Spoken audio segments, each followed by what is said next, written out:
Everyone,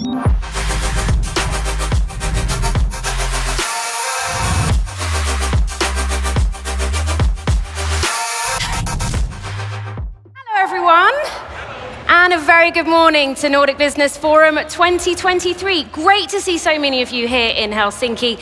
And of course, hello to all of our viewers on the live stream. Absolutely fantastic to have you with us too. So my name is Maddie Savage. I'm a journalist, I'm a documentary maker, I'm passionate about tech and innovation, and I'm going to be your host here on this stage over the next couple of days. This is the HS Visio studio, brought to you by Helsingin Sanomat, one of the biggest media companies here in Finland. And we offer something like a complement, really, to what's going on the main stage. Some of the keynote speakers will be passing here before or after their talks to sit down in conversation with me. But we'll also have other guests from different areas of business, politics, academia, to talk to us about change and also some of the other key topics that are really what we're all talking about right now: AI, sustainability, cybersecurity, the economy.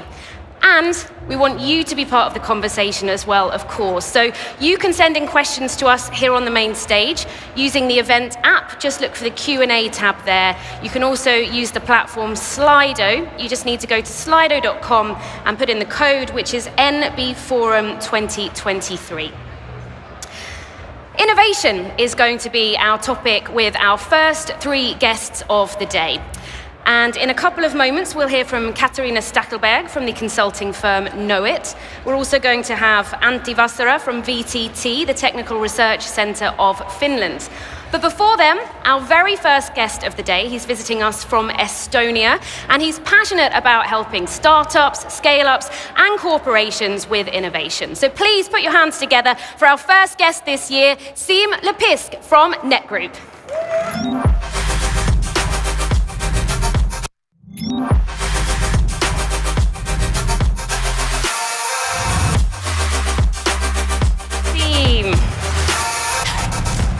All right, great to have you here. First up, we did not plan our outfits in advance, but we're loving the coordination here to kick things off. So how are you feeling? First guest of the day, first part of Nordic Business Forum 2023. Truly excited, and also excited about the outfit match made in heaven. Yeah, we love that. All right, so tell us, for anyone unfamiliar with NetGroup, what exactly do you do and what is your role there? So NetGroup is a business and software development company. And my role as head of innovation is not just to develop a new software, but really to search for innovative business models that can really take the company to a new level and perhaps even create a new spin-off out of the business. So everyone has their own definition of innovation. What exactly does it mean to you? My framework of innovation is on three levels. So the first level is the solution. We solve your problem in an innovative way. The second level, now once we have the solution, then we could turn it into a product that is scalable and solve the same problem for many industry players. And the third one, once you have really good product on the market, you can really turn it into a new industry standard, so everybody in the industry will consider your product as standard. Okay, so three key steps, but what kind of mindset do you need from the outset to really want to push through with this kind of change? Right, so let me bring you an example how we developed the mindset together with one of our customers. A solar panel company approached us and said that their problem is that their customers don't have quite good overview on how far the installation process is, what's going to happen next, and so forth. So we went to investigate the problem first and realized it's not only their problem, their competitors have similar issues, all the industry players don't have quite good idea of the process. So their idea of the solution was that why don't we build a few more tabs in their CRM? But we were like, why don't we build a scalable product out of it? So they were ready to accept this external view and really together with us build a product that not only makes their customers' life easier, but is a product that they can scale across the industry and hopefully become a new industry standard in all renewables installation. And how has it gone for them since then? Yeah, the system is live, it's having a good traction, but I can bring you another example where we really used our mindset and changed the mindset of customers to build a new industry standard as well. So it's from financial industry. A major Nordic bank approached us and said that they have a problem with their regulatory compliance around investment banking. And it's an obvious problem in some sense because last financial crisis happened because there were a lot of toxic assets that investment managers throw in the portfolio. So the regulator has been creating more tighter regulations to avoid such things to happen again. But the beautiful thing is that the regulation is pretty much the same across the whole Europe. So we told the customer, if other banks have the same problem, why don't we create a product out of your solution? They were like, we're not really in product development business. We're in investment banking business and we want to remain true to our core business. We were like, fine, but solve your problem, but may we then turn it into a product ourselves if we see that across the Europe it's the same problem. And they were like, yeah, why not, but what's in it for us? And we said that if we turn it into a product, we can gather more market insight and build you even a greater product, something that you could not initially dream of. And they were like, yeah, let's give it a shot. So we solved the original problem and now created a separate company called Depowise, which is an investment compliance oversight tool. And currently we turned it into a product, and 17 banks across Europe are right now using the system, having more than 700 billion euros assets under management supervised by our Depowise product. And if you ask from Luxembourg or London, what should you use for your regulatory compliance in investment banking, then most of people in the industry say it's Depowise because it's the innovation leader in the area. So really changing the mindset from simply having a solution, turning it into a product and really building it into standard. And it's important always to understand how far is the customer ready to go. If they just want to stick with solution, that's fine. We solve the problem, but maybe we can productize and But picking up on that, I mean, it sounds like customers say they want innovation, but actually there can be quite a lot of pushback within the process where they're saying, oh, we did want innovation, but only to this point, or we weren't thinking about an app, or we weren't thinking about those kinds of things. So how do you manage those partnerships and keep that good relationship while trying to push them a bit beyond their comfort zone? Yeah, it's a slight balance between the empathy, building trust, and then we don't want to be the guys coming in like, hey, there's a new sheriff in town, we know how to do innovation.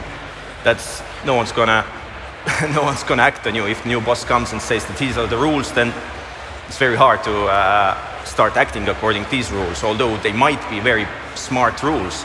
So you have to be careful in taking them from one level to another.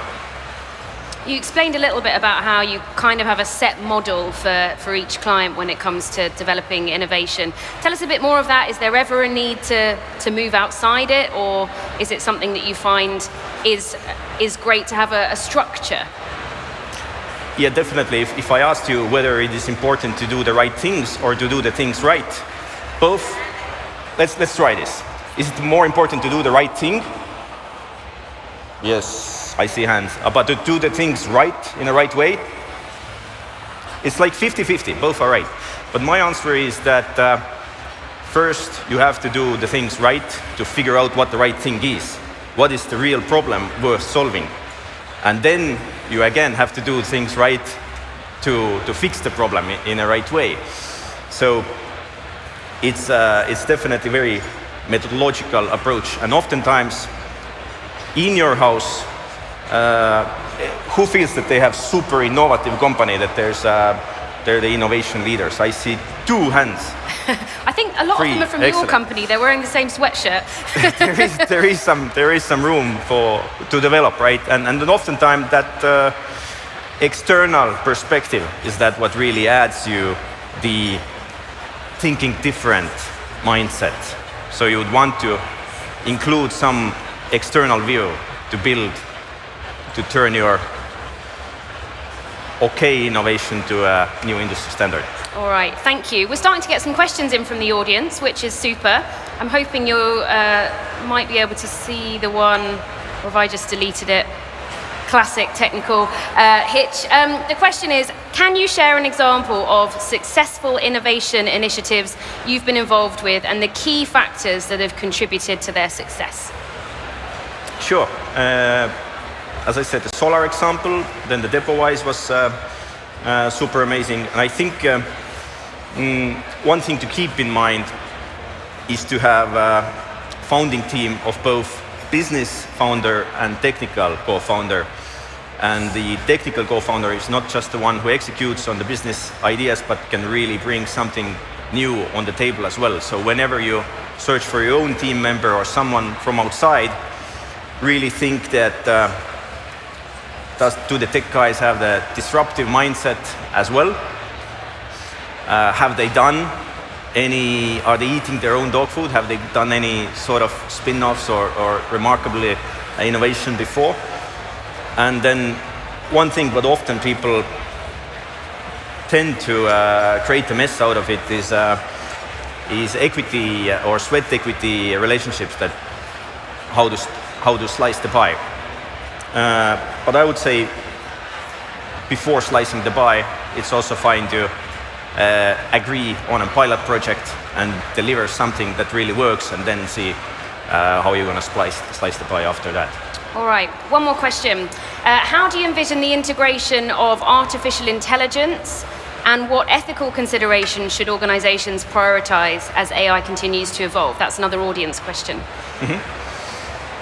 So everybody can play around with ChatGPT nowadays. I think first moment what to keep in mind is what sort of data do you feed in? Is it just the common data, or you can feed in your own data? Where is that data kept, and what will you now get out of it? I think the beautiful opportunity, the biggest opportunity in innovation nowadays is really sending the AI to scramble your sustainability reports or data. So can you get some insights on how to become more sustainable company? So there's definitely opportunity for companies to be stronger. Really interesting, and we're going to be talking a lot about AI in the coming couple of days, both the opportunities and challenges that it brings. Finally, a bit more of a fun question here for you, but is there an out there innovation that you would like to see AI helping with, or that you would like to see realized that you haven't worked on yet? Yeah, the first robot that I would send over is really, I would send an AI for company strategic plans and come up with innovation ideas from it. And most likely they are along the lines of creating more sustainable future somehow. Okay, so something fun that also helps to save the planet. Yes. All right, brilliant. Well, let's give it up to our first guest of the day, Sim Lepisk, Head of Innovation at Net Group. Thank you.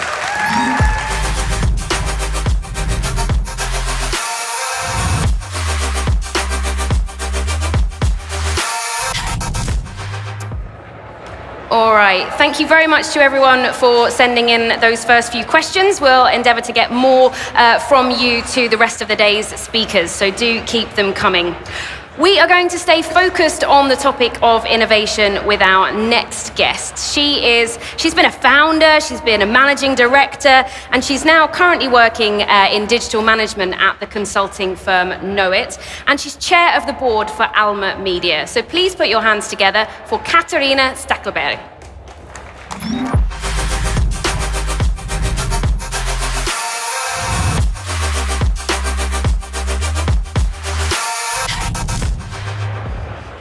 All right, how are you doing today? Very well, thank you. What about you? Yeah, good. We're enjoying being here and seeing so many people, and we know we've got a lot of viewers on the live stream as well, so it's great to have so much interaction. Now, we've been talking about innovation so far this morning, and we're going to continue to do so. How do you define innovation? You're putting me on the spot right away. Yeah. I think the innovation is really the ability to anticipate and identify the customer and the market needs, better than anybody else. And why is this important? It's important because we need to be able to develop solutions in every part of our value proposition, and and answer the question, what's in it for me, from a customer perspective, consistently and continuously. So being 2 steps ahead in terms of listening to what's going on and understanding where to drive the business. Okay, and so Knowit, a digital consultancy, how are you different from other consultancies? What's your key approach? We very much start from the strategic level. So what is the strategic direction of any of our customers, and we work on that to be extremely clear on where the company is going and what the company wants to become. And then after that, identifying what it really requires to get there. And in that sense, we can then provide solutions in the area of growth or efficiency in any parts of the value creation model. So coming from a very strategic direction first, and then based on the strategy, we then continue with our customers all the way, being it operational excellence, what do you do with sustainability, digitalization, marketing, sales, and so on. And you work both business to business and with business to customer operations. What are the main differences in terms of your role and encouraging innovation in those different types of interactions? And that's really a good question. I mean, the differences are very few, which might sound quite surprising. If the company is truly customer or consumer-centric, it all starts in the same place. How can we add value to our customers and add such value that they don't even know that they need what we can provide them with, because we're always 2 steps ahead, anticipating where the market is going and where the customer needs may be. So in a very customer-centric setting, the similarities are much, much bigger than the differences. Interesting, but the similarity being that they don't know what they need. Would you say that's one of the key challenges when it comes to trying to drive through innovation, that there is just a lack of awareness about what really needs to be done? Yeah, that's one perspective to it. The other perspective is that we need to understand our customers' needs. So where is the end user going? How can we add value to the end use? And that's the kind of the part that really inspires innovation in any business context. What are the other barriers or potential challenges? In today's pretty rough economic environment, I would say that one barrier is that many companies are extremely cost efficient or focused on cost efficiency and cost saving. And don't get me wrong, it's really important to have a competitive cost structure. But if you forget about, inspiring the organization and the external world on where you're taking the company, you start losing focus on, driving growth in specific areas that will make you competitive as soon as the market starts to, work again, and you're ready to play when demand is there, or you're even able to create demand while the market is a bit tougher. So we need to be able to run on dual, strategies, and always keep a focus also on staying competitive in the future by adding value wherever it's possible. But is there a way to innovate on a smaller budget? Definitely. I mean, I think you can think about innovation actually in 2 different ways. One is breakthrough innovations, which means that you do drastically new things with existing assets or completely new assets. These are usually longer, in terms of time to money, but they can be extremely valuable once you get there. But the other part of innovation is what I would call renovation, which is doing drastically better things with existing assets. And that would then mean that you can do things on the short run that really impacts your business with a much smaller budget. And that way, continuously answer the question to your customers, what's in it for me? We're able to create superior value to our existing and new customers without investing huge amounts of resources. So in tough economic times, renovation might be, the fastest time to money. Yeah, I'd love to hear some examples. Are there any companies you've worked with, you don't necessarily have to name names, but where they've held back and eventually they've kind of got on board with your ideas and it's had a real impact? I have a very good example. I wouldn't say that Neste, which is a big listed company here in Helsinki, that they had any difficulties to innovate, but their new strategy to move beyond fossils to renewables really unlocked a lot of new thinking in terms of innovation, and they were able to create really great business in the area of aviation fuel, for example, where sustainability plays an immense role there. So the strategic direction actually moved them to build a new business alongside their business that they had at the time, which has been a great way to create lots of value to all stakeholders in the value chain. So that's one really good example. Another example that comes to my mind is Alma Media. We all know that some 15 years ago, the traditional media started to see massive decline. Alma at the time was a local print company. And at that time, there was really a need to think about the strategic direction of the company in a new way. And since 15 years ago, Alma has been on a very massive transformational journey from print to digital. And today Alma is all about digital media, marketplaces, business information and services, and data.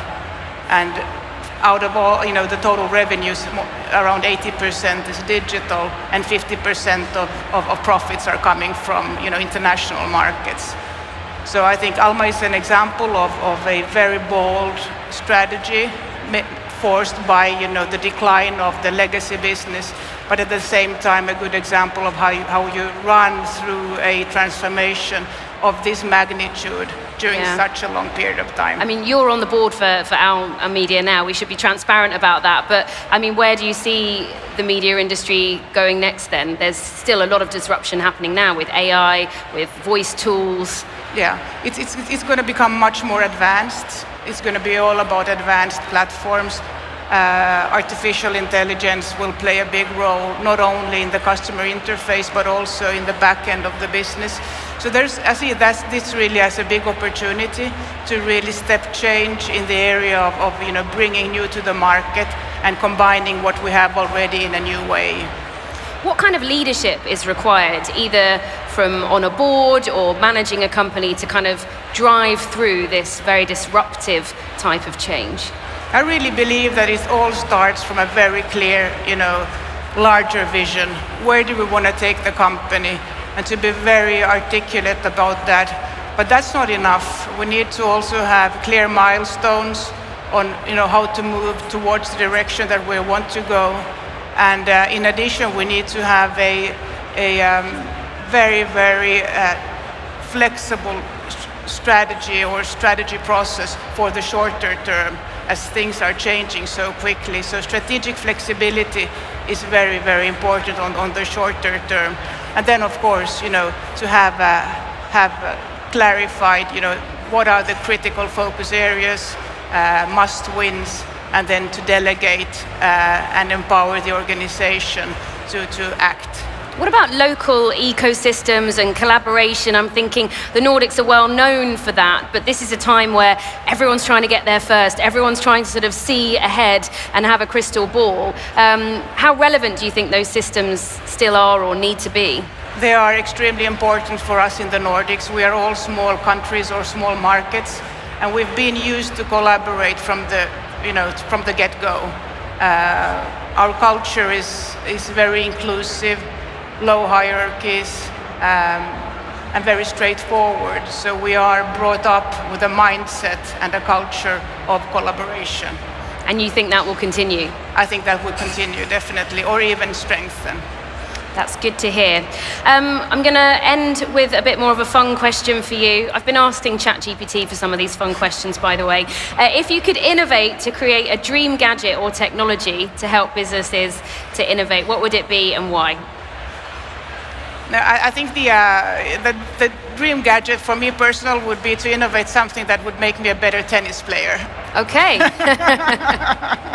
It's a good gadget, and we all know that spending some time doing physical exercise and having a break from work is also good to help you become a leader and have a bit of balance in your life. Yeah, all right. And what are you looking forward to from the rest of the conference, Katarina? It's going to be great to listen to all these great speakers. I'm going to be here and learn new things. I think we all need to stay curious and be ready to run faster than anybody else. Indeed. All right. Thank you so much for joining us here, Katarina Stackelberg. Thank you. Thank you.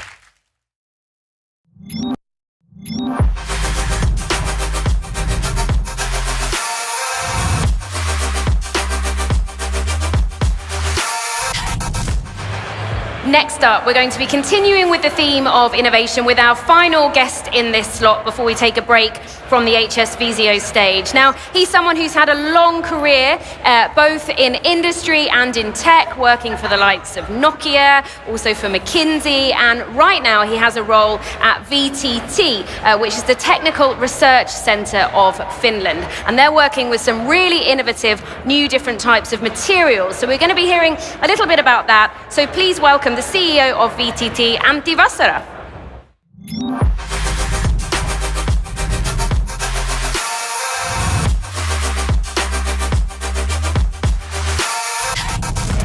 How are you doing? I'm doing well, Maddie, thanks. Great, it's lovely to have you here. Just a reminder that we would love to have some audience questions for our guest, and I think you're going to have some for Antti because this work is innovative, new, and pretty fascinating.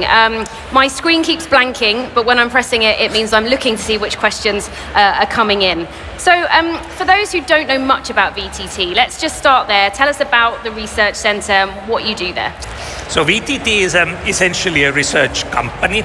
We are fully owned by the government, and our purpose is that we bring solutions to the really hairy problems that societies have, and our tool is science and technology that we use. So we're a little bit like the Q branch in James Bond movies. So we do all the cool tools. Cool tools, hopefully not any dangerous ones. How do you choose the technologies to focus on them? What makes you think, this is something that we'll need in the future? So of course, part of it is then the scientific excellence that our people have. That of course we have people who have a vision then that this technology or this area of research is really ripe for development, or we can make breakthroughs there. That's one part. But the other part is then that we call it that we try to be challenge driven, so that we are thinking about that what are the really interesting questions that would require answers. And then we think about that what's the competence that we need to develop, and also what type of collaborators, partners we need, so that we can pool together our competencies, our technologies, so that we can then answer those really, really interesting challenges. Okay, so that's the context. Tell us a bit about some of the challenges and the materials that you think will help to tackle them. So we are, of course, looking at carbon neutrality. We're looking at how to make the resources that are on this planet last enough. We are looking at some of these technologies that are really developing fast at the moment, like quantum technology or biotechnology. Let's just stop there. Tell us what those are in plain English. So quantum technology is, of course, a wide variety of things, but people are most excited at the moment about quantum computers. And what computers do is basically calculation, mathematics. And some of the problems that would be really interesting to be done would just take way too long time with the best current computers. But now what people have discovered already a while ago, that we can harness that what's happening at the atomic level in quantum physics to also make calculations. So for some particular problems, quantum computers can be almost like infinitely faster than what would be available with anything else that we have. And that then means that we might be able to do in the future much better design of materials or pharmaceuticals, so that we could speed up that tremendously, or we could design materials that we haven't known even before, so that we can go into areas that are still undiscovered. So the quantum computers can help all different kinds of industries to potentially move a bit quicker. Yes.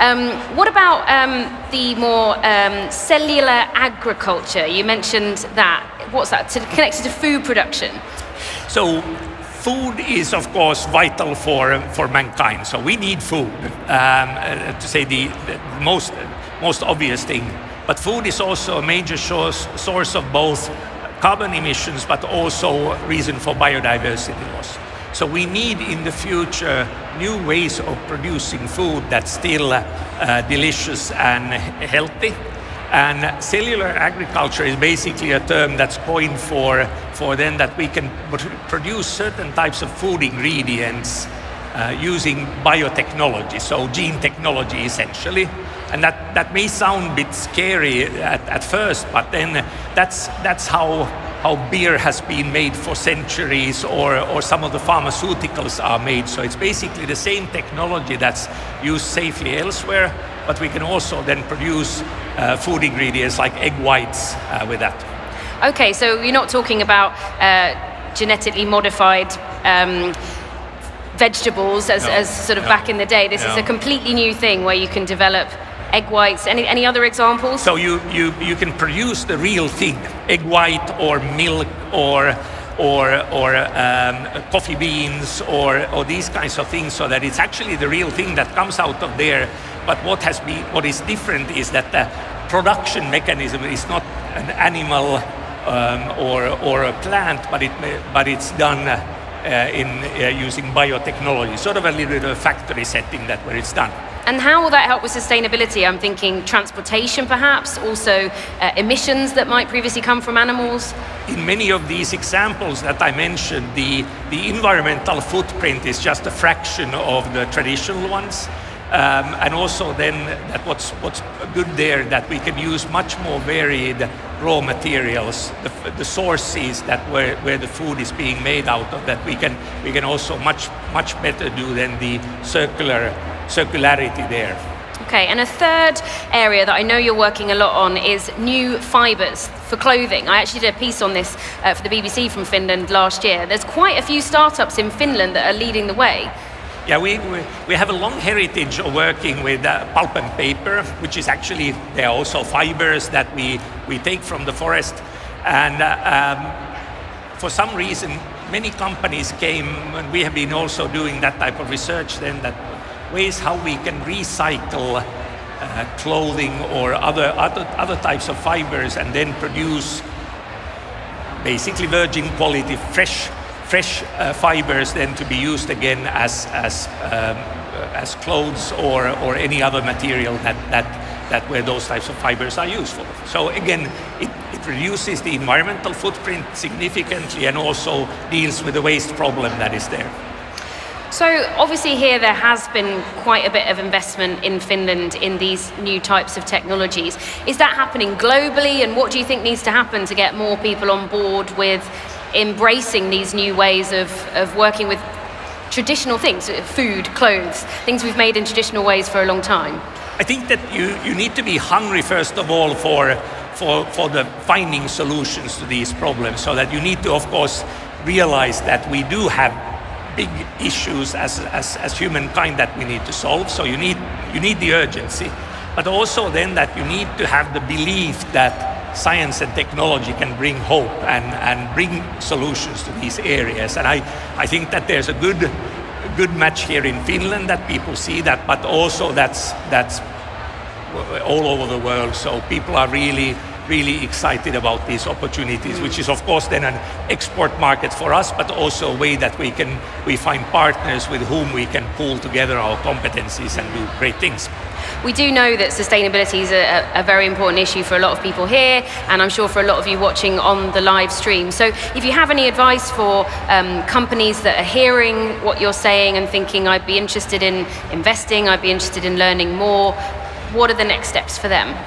So first step is always then that you understand that what's the problem that you're trying to solve, or what's the problem that your company can solve. And we had a fantastic discussion in the morning with Professor Rebecca Henderson on these type of purpose-driven companies, and she's speaking later on in the program here as well. So that you can define your purpose, you know what you're after there, but after that then getting involved with that. With either research or with startups that are working in these fields, and starting to see then that where is that what can my company do then, that or what are the things that might become obsolete in the things that company is producing in the future. So also then building that as part of the strategy of the company, to know that what are we trying to build for the future. Yeah, I mean, that's quite challenging, isn't it? Because you're sort of trying to second guess in a way, but I suppose by working directly with people like your researchers, they're ahead of the curve.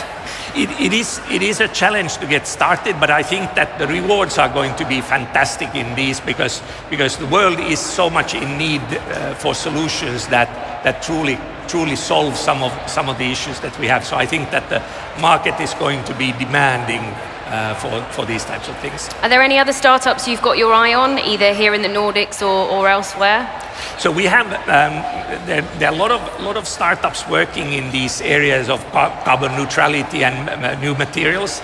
But I would like to highlight also one really important area where there's a lot of activity in the Nordics is medical technology, or medical new types of health and well-being solutions. And I think that's also super important, because Finland is an aging nation, that we are our demographics are shifting, so we need to find new ways of taking care of and preventing illnesses, but also then that how we make better well-being for people. Okay, so that's an area that you think is likely to grow, and perhaps one for people to keep an eye on if they are looking at investing. Yes. Okay, one quick final question for you. If you could travel back in time, you've worked in the industry for a while, and give your younger self some advice about innovation, what would it be? Be bolder. So it's so easy to play safe and think that there are risks. So life carries much better than at least I thought when I was young. So I would tell myself to be a lot bolder. Okay, that's nice. So give things a go. Don't look for the worst case scenario. Try and be a bit more optimistic. It will go well. Okay, and any more news coming out of VTT? Anything for us to keep an eye on? All the time. All the time. We will have a flow of things coming up. And we produce spin-offs all the time. So there's good things coming. All right, brilliant. Well, I'm sure people can keep an eye on your platforms and social media. Let's give a huge round of applause to Antti Vasara from VTT Technical Research Centre of Finland. Really great to have you here. Thank you.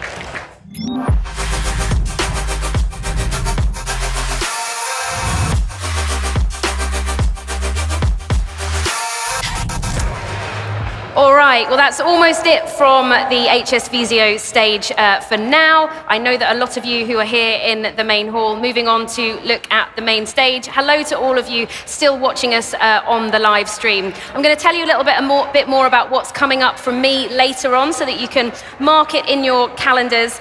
We'll be back at 10 to 2, that's local time, Finnish time, and we'll be shifting the focus a bit to be talking about international business, creativity, and leadership. And those talks will include a music producer and professor, a CEO of a software company, and Patrick Lencioni, best-selling US business author. So I look forward to seeing you here again. Do share your thoughts on what's been going on so far on the hashtag nbforum 2023. We'll see you again soon.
everybody. Great to be back here on the HS Visio stage here at Nordic Business Forum 2023. For any of you who weren't here for our first slot of the day, my name's Maddie Savage. I'll be the host here, welcoming guests from the main stage, as well as a whole host of other interesting speakers for you. We're here live for the next 45 minutes. I need to say hi to all the people watching us from the office or at home on the live stream as well. Great to have you with us. And once again, we want this to be interactive. Just as you have been with the main speakers, you can send in your questions using the event app or go to slido.com and just put in the code, which is nbforum 2023. A really unique chance to speak directly via the app to some of the fascinating speakers. So who have we got lined up for you? Well, a diverse range of speakers and topics this time around. We're going to be hearing about art and music and the role that plays in business. We'll also be talking about leadership with Patrick Lencioni from the main stage, who you just heard from, and Josta Block, who runs an innovative neighbourhood nursing service. And but before all of that, though, we've got a more local guest, somebody who many of you will know from his varied roles in tech, finance, healthcare, and he's currently CEO of the European software company Staria. Please welcome to the stage, Arti Aurasma.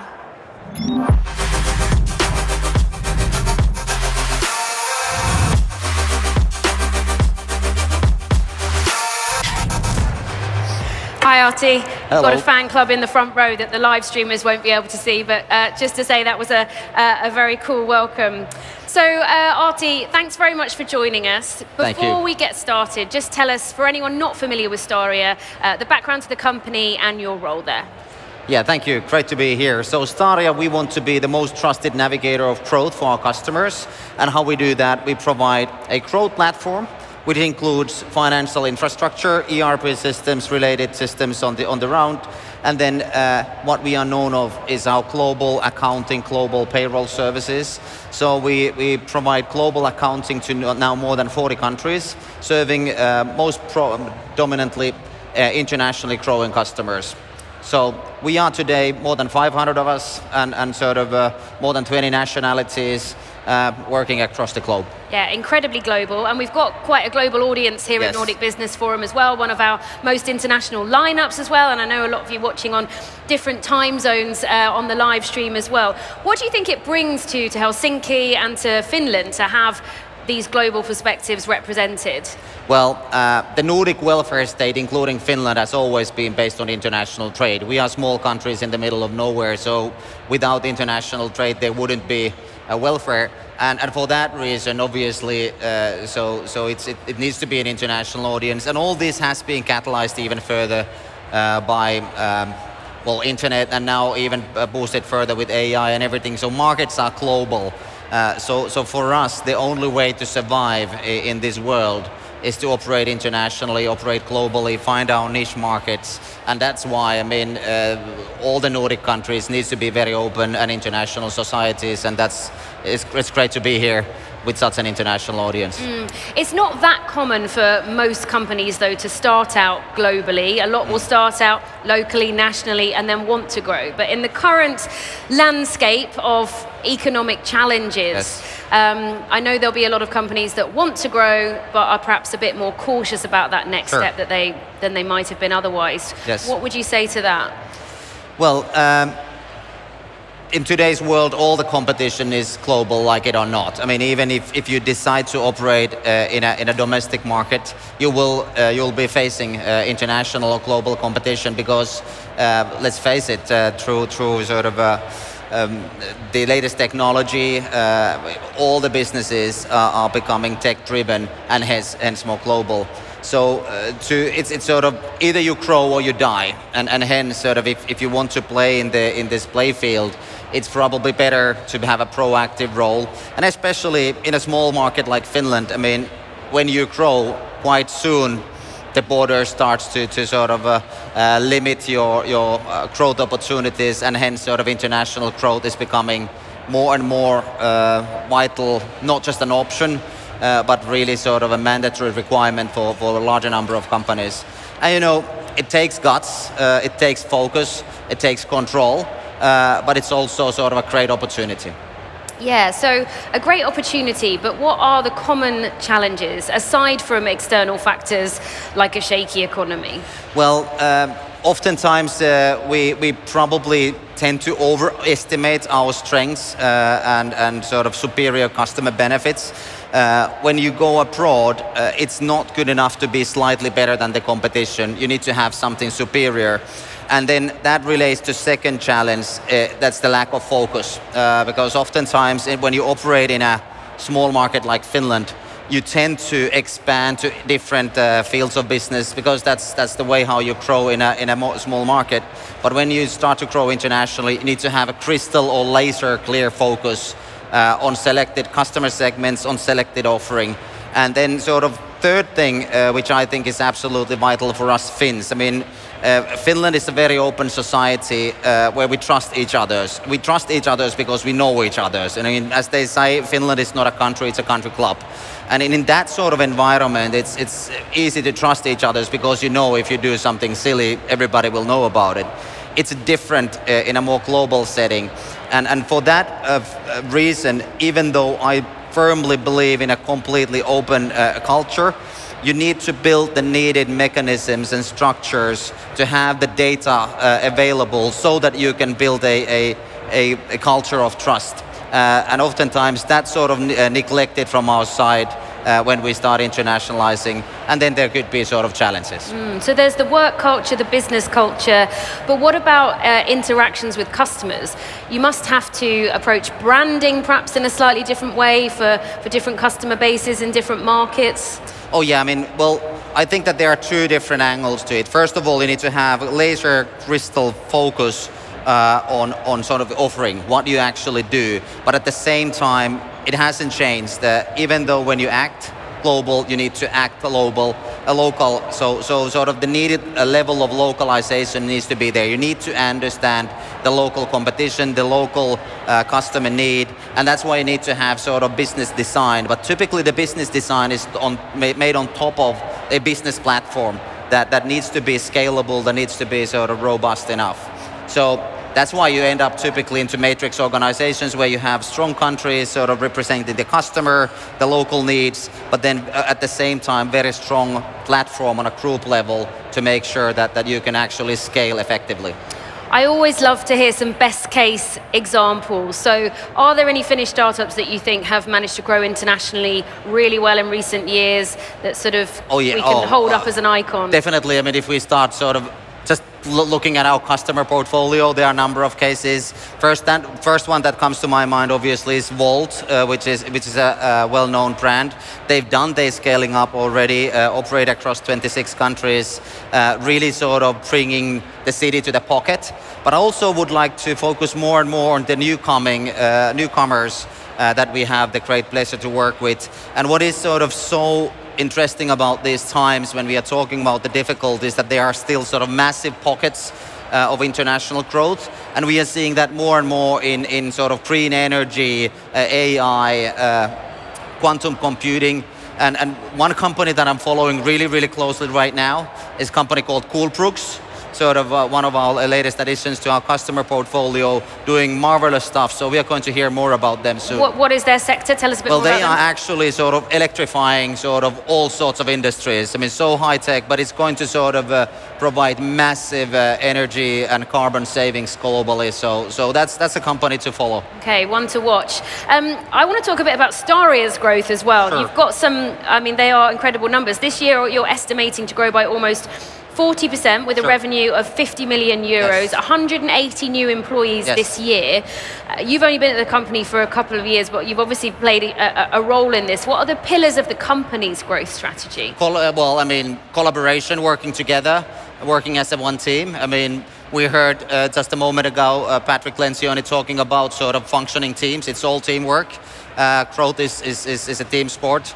Courage to sort of even with difficult times, have the guts, invest into growth, believe in yourself, but also making those tough decisions that sort of in our world, I mean, we could expand in multiple directions, but we've decided to focus on serving international growth companies, and then commitment, sort of long-term thinking. We are here for a long journey with our customers, and we invest into our customer relationships because we want to be guiding them on a sort of longer journey. And significant part of our growth is coming actually from the growth of our existing customer portfolio and new ones coming in. So those are the pillars. All right. Speaking a bit more personally, I read another interview with you where you said, don't underestimate routines. Sure. Which I thought was a really interesting comment when we're often talking about flexibility and agility in startups. So what is it about routines that you think is so important, and what are your own personal top routines? To me, that's really simple. We are what we do. First, of course, you need to do some thinking, but thinking, if it doesn't translate to something that you do, doesn't make much of a difference. And then if you do one thing only once, that doesn't make bigger of a difference, but it's what you do constantly day over day, and that's what routines are all about. So that's what actually come out of us. But yeah, my personal routines, very much related to continuous personal development at work, at home, at wherever I go. So, I've always said the day when you don't learn something new is a missed opportunity. So whereas sort of routine work is part of what you do, sort of managing and leading the team and whatnot, I also try to put myself into situations where I'm outside of my comfort zone.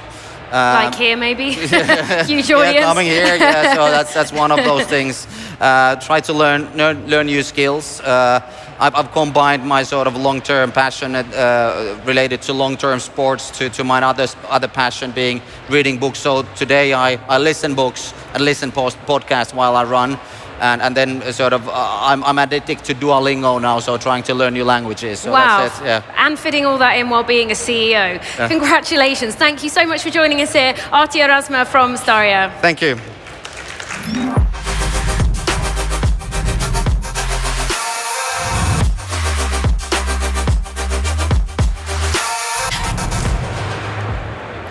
All right, our next guest is a music producer turned professor, and he's going to be talking to us a little bit about the intersection between art, creativity and business. What can they learn from one another? Please give a very warm welcome to Hernan Rojas.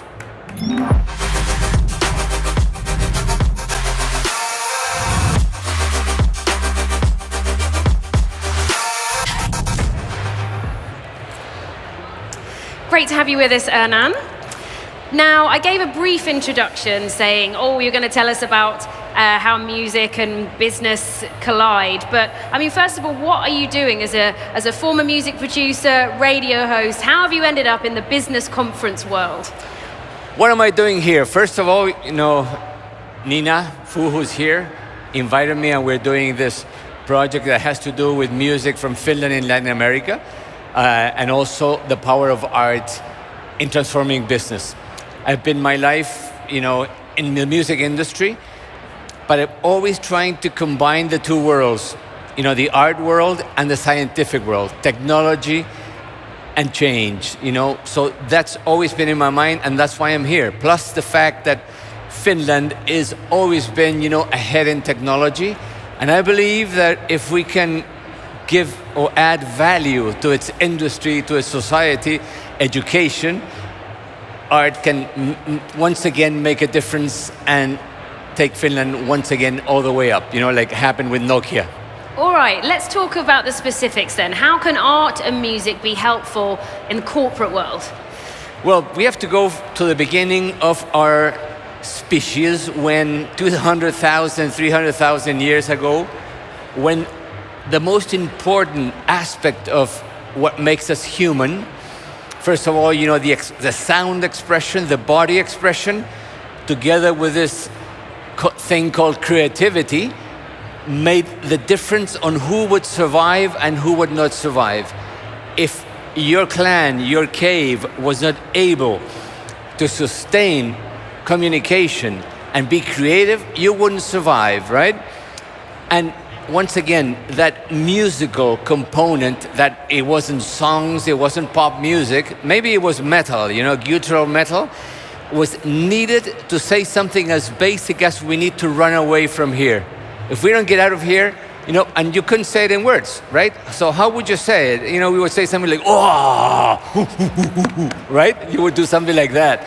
So this whole evolution of the way we communicated through this musical and theatrical, aspect of our species, at one point became the only way to survive, and on the other hand, it became music, maybe 80,000 years ago. And we don't think about that, but in our methodology, connecting to those days is essential to bringing success for a company, beyond everything else that I do. And that's why I'm here, and that's why music and art is so important.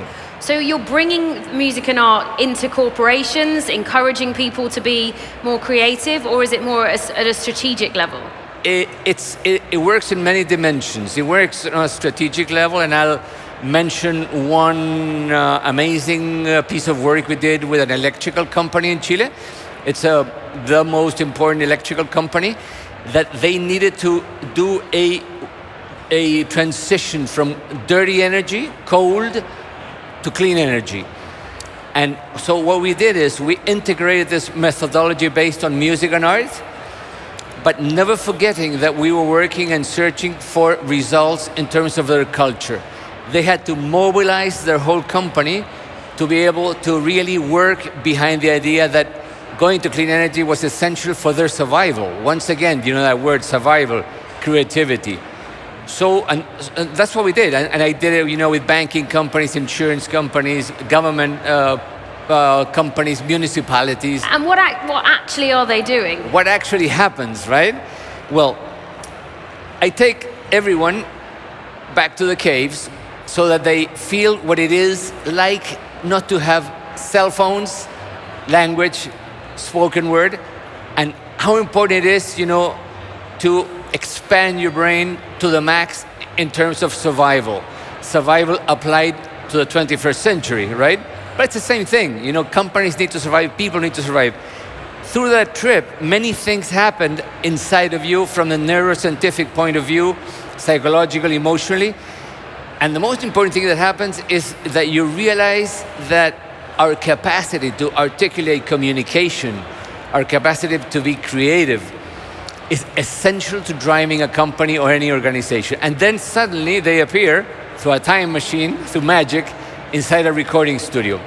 There's instruments, and they become something that everyone declared it was impossible, to be a musician. All these lady and guy engineers, basically, they said, no, I have no fingers for the piano, I can barely sing in the shower, I barely can hit the doorbell, right? But once they start exercising from the beginning, that's way different than telling somebody, play a really complicated chord. They get the first beat, they get the first sound, and eventually they become a rock band. And the rock band is a perfect ecosystem that emulates in a very, very small ecosystem what happens inside a company, on any organization. The archetypes, the roles, who leads, who supports, the marketing campaign, devising your image, devising your product. Are we going to be a punk band? Are we going to be a pop band, or what, right? And these guys, these ladies, eventually write a new song that becomes also an epic song for the company, and they perform in public in front of all their fellows. So that whole trip, that whole adventure, together with the hard things like energy and what do we need to do inside the company, what are the principles of this change, we work it together, and we are always exchanging metaphors. For example, how can we distinguish ourselves as a band compared to how do we distinguish ourselves as a company? A very famous singer, leader of a band called Iron Maiden, Bruce Dickinson, said, he asked the question, what is the difference between brand and band? Many people, went very intellectual about it, but really it's the R. It's only the R. Why? Because they both need the same thing. Everyone, bands and brands, need a value proposal that is powerful, that it has a uniqueness, that it will, capture your mind. And instead of making people buy your product, you make people your fans. And obviously fans are people that will be ambassadors of your brand, and that they will also excuse maybe one record that's not so good, right? And they'll wait for the next record. So it's a value proposal it's worked together with the music, and it eventually, creates trust, creates collaboration, creates innovation and all that. I mean, it sounds really fun, and it's obviously made an impact on the people that you've mentioned, including that energy brand that we can't name. But sort of longer term, further down the line, once people have had this experience, what do you think the long-term effects are of being a bit more exposed to creativity in the workplace? Well, the long-term effect, and this is something that I've kept in touch with most of these companies, is that first of all, they have very good economic results. They have the bottom line go up. Then their inner, researches on climate, on trust, on their bosses, if they're going to retaining talent in the company. There's a whole bunch of stuff that, all the numbers go up. Retaining talent is a very important dimension today. Trust is another very important dimension in times that nobody trusts anyone. And also the awareness of change. Change being maybe the only thing that we know it will happen. Yeah, everything absolutely. else, it doesn't happen. All your best plans can go in the bottom of the ocean, right? Yeah, well, change is a key theme for the conference, how to be the change, how to promote change within organizations against all of these unpredictable factors as well. I want to switch focus a little bit. I know another thing that you're really passionate about is education, and we're talking so much here about all the new tech tools, AI, how digital we've become, and I'm wondering how you think that's impacting creativity in the educational system. The classic art and music that we did when we were younger, does that still exist, and how important do you think it is for shaping the next generations of leaders? Exactly. Well, what happened, Maddie, to me personally, and then I invited other people, is that I said, all these wonderful things are happening with art and music within companies, but I said to myself, I cannot forget that kids are going to be the future, right? So I took this whole methodology to kids, and we started another company in Chile called Rock al Patio, meaning that, we take rock to schools and to their time off. And we basically do the same thing, especially in times where vulnerable kids, are not going to school, they're not learning, they're surrounded by many threats, including in Latin America and many places in the world, by drug dealing, by no opportunities, and especially not getting educated. So music, as a first thing, gets these kids back in school. That's the number one objective. And the second one is, as they start playing in bands, as they start learning about creativity, they start believing in themselves. They start collaborating with other kids. Bullying goes way down, and we have research in Chile in schools that, especially, we have the same thing here. We have many immigrants in Chile, and there's a special school that there was 30% of kids that were, immigrant kids, and bullying went way down with music. Wow. So there's many, things to gain. There's a lot of value to be gained when you introduce music, not only as a practice and not only as a class by itself, but also as a learning tool that's underneath everything.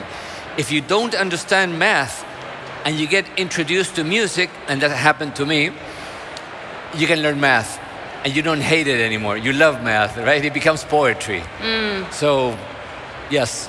What do you think about some of the trends in tech and music at the moment now? We're seeing AI creating virtual artists or using the voices of well-known artists to produce tracks. It's a different kind of creativity, but do you see it as a threat to the more traditional music that we all know and love? Yeah, well, I'm the kind of person that always thinks of what city, and how voices said, no, the world is going to end, right? I don't think the world is going to end with artificial intelligence. I believe there are threats, there are ethical issues, and once again, human sciences are very important in this moment. People that can be inside these companies and develop, the boundaries of artificial intelligence. But on the other hand, in the music business, where I'm involved, for example, I was reading yesterday, through artificial intelligence, fans can start doing like they're already doing it, but in a much higher way. Versions of their favorite stars, right? But with a good sound. So they say, oh, but that's not going to benefit artists. Of course it's going to benefit artists, because your song is going to be sung by millions of fans. It's going to be in TikTok, in Spotify, everywhere. And once again, it's going to produce gain. It's going to produce value. And obviously, production tools, marketing tools, songwriting tools that, if used correctly, they should do a lot of good. So you think it could shake up the industry? Perhaps revenue might shift from one place to another, but there'll still be money to be made. Yes, and I think it's going to be a big, once again, I was part of the industry when Napster came, and when everyone said, and the industry didn't react fast enough. So they lost the opportunity to be at the beginning, and they joined much later on. I think same thing is happening with artificial intelligence, but I believe this time the music industry has learned. So, and plus there's a whole bunch of independent companies now, from all over the world, creating products, creating, different aspects of it. Yeah, for sure, creating jobs and disruption. Going back to a more traditional, non-digital mode, books, which of course are available as ebooks and audiobooks. I know that you're a massive fan of fiction, and I had a really interesting chat with one executive who told me they've actually stopped reading non-fiction for a while because they think they're learning so much from fiction. What do you think business leaders can learn from fiction? Well, I believe fiction has been with us from the beginning, and storytelling has been with us from the beginning. People were not writing, obviously, 200,000 years ago. But storytelling, as we know, as we are humans, little by little, starts changing, right? I mean, you can tell the story of how maybe somebody was born in your clan, but then the second time the story is told, we'll have something new, right? It's like that game we played when we were kids, that you would whisper something, and it would change. So storytelling, that became writing eventually in fiction. First of all, it trains your brain, it expands your capacity to tell stories. And I believe that business people, organizations, these days need to have a very clear, epic storytelling, on their brand, on their product. Like, Simon Sinek says, the why. The why, yeah. The why has to be powerful. That's what Steve Jobs did. So reading other stories can perhaps help us tell our own stories better. Exactly. Unfortunately, we're running out of time, but it's been a pleasure to have you with us. Let's give it up for Hernan Rojas. Thank you, Maddie. Thank you.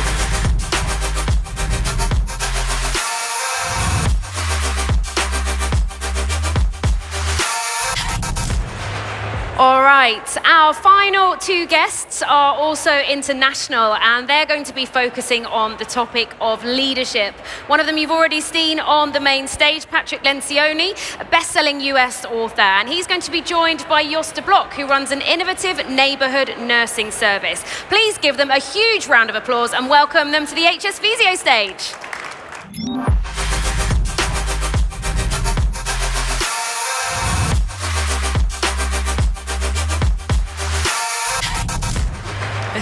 Lots of people here to see you, and we've got people watching on the live stream as well, if you want to say a bit of a hello to them as well. Patrick and Jos, thank you so much for being here. Patrick, you've just been on the main stage. Jos, you're going to be there very soon. But for anyone who missed you, Patrick, just summarize the qualities. The whole thing? No, not the whole speech. We're going to focus on leadership. What qualities do you think are important for a leader? Humility, wisdom, and then courage. And I think today courage is becoming more and more important. Why is that? I think because people don't like to have hard conversations, and that's so important today that, like, whether you're talking to your direct reports or talking to people in your family, it's really important that we have loving, hard conversations. And so we tend to think of courage as what we do in front of a bunch of people. And then there's the courage where we confront ourselves when we look in the mirror. But I think interpersonal courage, like saying to somebody, oh, I'm afraid I don't agree with you on that. I think, let me share why. People don't like to do that very much. And I don't think that's good for our business. I don't think it's good for the world. Do you think things are shifting a bit though? I mean, since the pandemic, there's been a lot more focus on authenticity, sharing things in a way that, I mean, you've been talking about this for a long time, and now the conversation's shifting, and I'm wondering what you make of that shift. Well, the interesting thing is, and I don't know what it's like here, but in the United States, so many people are still not working in an office. And so there's a definite separation that's gone on. Young people that have started in the workplace in the last 3 years, many of them have never been in an office. And it's really difficult to have that kind of relationship on Zoom. And so I have a feeling it's not the same here, because it seems like people are commuting and doing all that. I think it's a mix, a lot of hybrid working. Yeah, and that's understandable. Freedom to do that is good. But in the US, there's companies that won't ask their people to go to work. So I don't think there's as much relationship as there used to be. Okay, interesting, and perhaps that's something that needs to be focused on. Yeah, I think so. I think there's something about people being together. That's why you have a forum like this. And we have That's people why it's packed. on camera that couldn't come, and that's great, but it's so important to be together too. Yeah. Jos, you used to be a nurse, and now you run this organization without any managers. So on the topic of leadership, that's very different from a lot of the ways we tend to do things. Just tell us a little bit about how it came about and why you believe in it. I believe in that people can decide for themselves, that they are intrinsic motivated to do the right things. And when you learned a job where you think you should do your whole life, because that's a lot of nurses who do that, are doing that you're very able to organize the work yourself. I have the experience myself. So when I was 28, 29, I worked as a community nurse, and there was no management. So we organized our work ourselves. And the main difference with the last 20 years was that the results were much better. So for patients. So if you are a nurse, you want to have the best results for the patient. So to create an environment where nurses find that it's stimulating, it's attractive to work in, to have good colleagues who have the same ideas about what's good, what are the right values, what are the good things to do. How does it work in terms of, I mean, traditionally we think of chain of command, right? Is there really no boss? Who takes the flak if things go wrong? You know, but you should ask yourself, how the things may go right?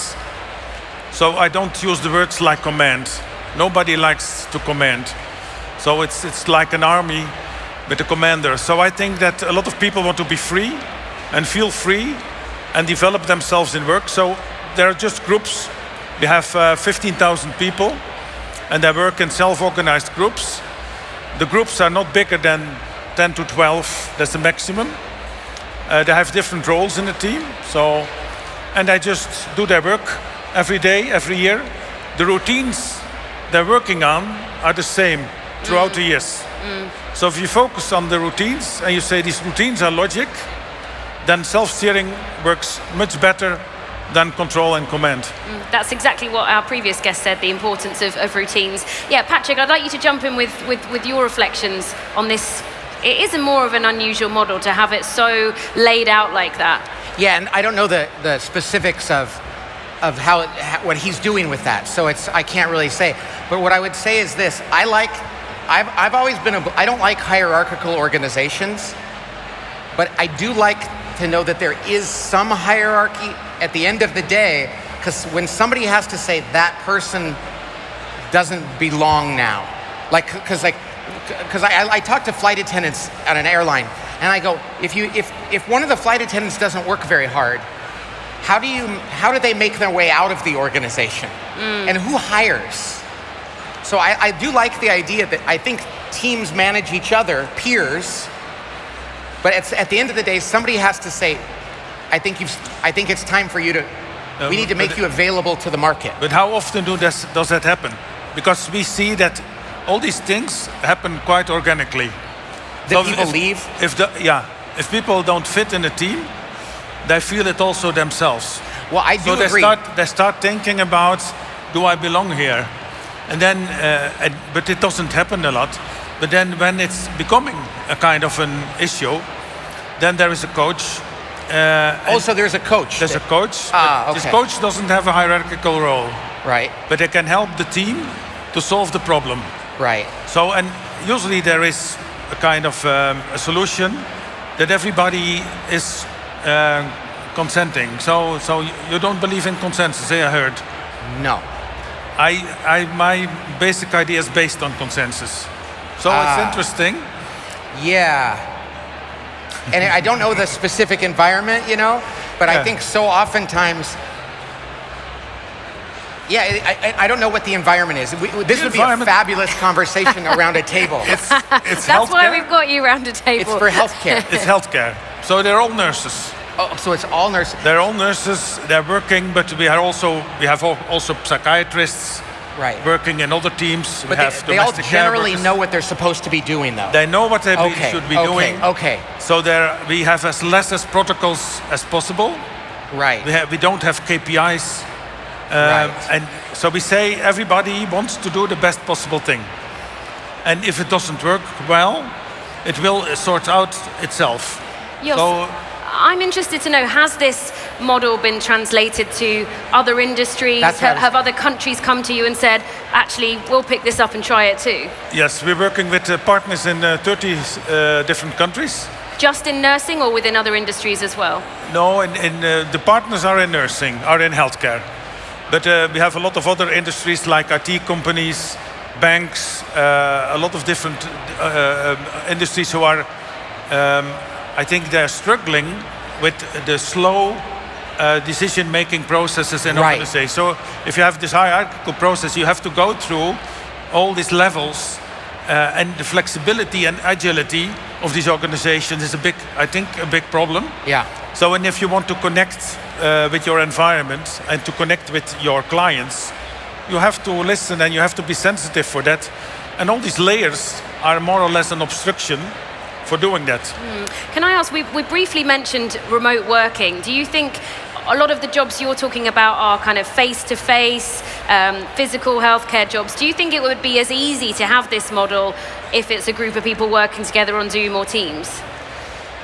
Say it again. So a lot of the jobs you're talking about are Yeah. nurses in hospitals. They're going to be able to meet each other face-to-face, or Yeah. have a meeting at the beginning and the end of a Yeah. shift. And there's a patient right there. And there's So they're like, okay. patients there and humans. Yeah. But Patrick briefly mentioned it's a slightly different world out there for a lot of businesses that are doing their business online on Zoom calls. Do Yeah, you think but- you'd but be able to no. create that culture of trust and cooperation? During COVID, everything was online.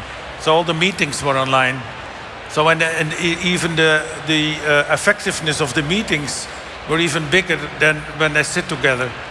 So the idea that you have to be together to have a commitment or to work from out of the same vision, I think that's not necessary.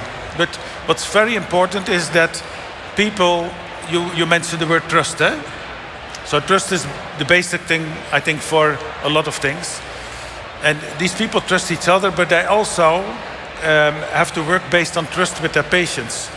So trust is, for us, the most important principle we work on. And if you arrange that in a good way and you have the conditions to work in, that this is your daily practice, then it grows. It grows by itself. So I really believe in organic systems, not in hierarchical systems. One question I have is, who sets the direction, though? Like, for the organization, who says, these are the things we're going to do, and these are the values we're going to make important, and this is the definition of what we're going to go after? Because I think if everybody just comes up with that together. No, there are some guidelines. So we said from the start when we did it, we started 17 years ago. So then with just one team, and now we have 15,000 people. But we said what we want is the best possible solutions for patients. That's one. So quality. But you have to make decisions about like cost versus. No, we made a very simple financial model. So we said if you have a productivity of so much %, then you're doing well. So the guidance on financial is very simple. Just one page, everybody understands. So simplification is a very important thing. Try to keep things simple so that everybody understands. And the third thing is collaboration. So make agreements about how you collaborate with each other, instead of asking somebody outside the team or a manager or whatever. Take responsibility and be accountable for what you're doing. Right. Oh, These were the guidelines from the start, 3 guidelines. Right. How about this? So there's 5 people working on something and they just don't agree. And so 3 people say, we want to do this for the patient, and 2 people say, I don't want to do that for the patient. Yeah. How do you, like, what I like to say is the job of the leader is not to determine everything, but at some point someone has to break the tie. No. No? No, Patrick, that's not needed. These nurses, they just sit together and they talk with each other and they say, what's the best option? And is there an option we can all agree on? And then, so we use a communication strategy which is focusing on solutions. So we said it's a solution-driven interaction method. So we said if there are different opinions, that's good. Because everybody has their own idea about... But then you have to make a decision. No. And maybe that patient, maybe it's critical, it has to happen No, not at all. No, we focus too much on decisions. These are very smart, sensitive people who say, okay, I learned from you, and now I changed my idea, and we can get along with the best option. That implies that they're all humble enough to... What if you have a person on the team with big ego or that's better at arguing than the other people? Then usually without half a year or a year, they drop out. No, but what is the cost to the patient who's like, oh, somebody help me? And they're like, No. The bossy lady is telling us Patrick, what to do. this doesn't happen. I feel like people working in healthcare might, as a general rule, It's a little not have different. such high egos as it's certain other industries. I think if you treat people... This is not going to work in many organizations, I will tell you that. No, it's a view on people. If you trust people that they can do that, they will act like that way. All right. But then you I have to wanna get touch people on out of the organization if they don't belong. It's super interesting to Yes, see really this debate interesting. come to life, and I love it when panels really go off and have a it's proper really debate. Because we could sit here and go, oh, that's fascinating. No, but I We've think got a because- minute and a half left, and I just want to Oh. quickly wrap up on another leadership topic. We've talked a little bit about remote work, the return to the office. What do you think about this, Patrick? Because we are seeing here in Europe as well a push, a lot of surveys, CEOs saying they want people to be back in the office full time. Is that something that you think is important for leadership? Well, I think we should always have flexibility around the project. It should be about how to get something done. And there's certain kinds of work that can be done this way. But right now, many of the leaders I'm talking to are just too wimpy to say, you need to be in the office more. And there's certain kind of jobs where you need to be together. I mean, imagine in healthcare, it's like your patients are here. So I think we need to go back to assuming people are going to work together most of the time, and then actually give them freedom, not because we don't want to offend them by making them go to work. I think that it's time for people to, because people together do better. Indeed. Thank you so much for sharing your perspectives. I'm so sorry we ran out of time there, but great to have you with us, Jos de Blok, and also to Patrick. Thank you so much.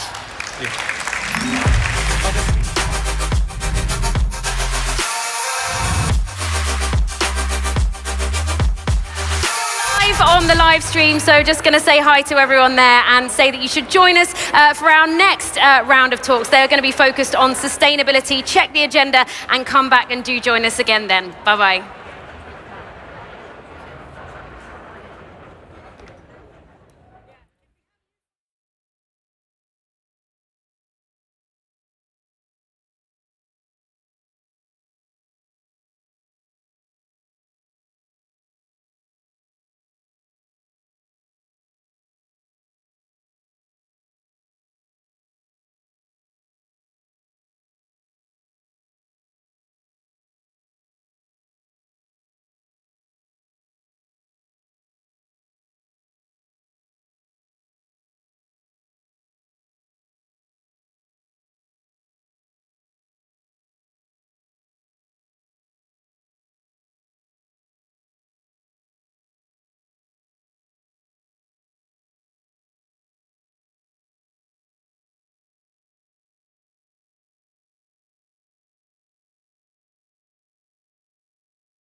Hello,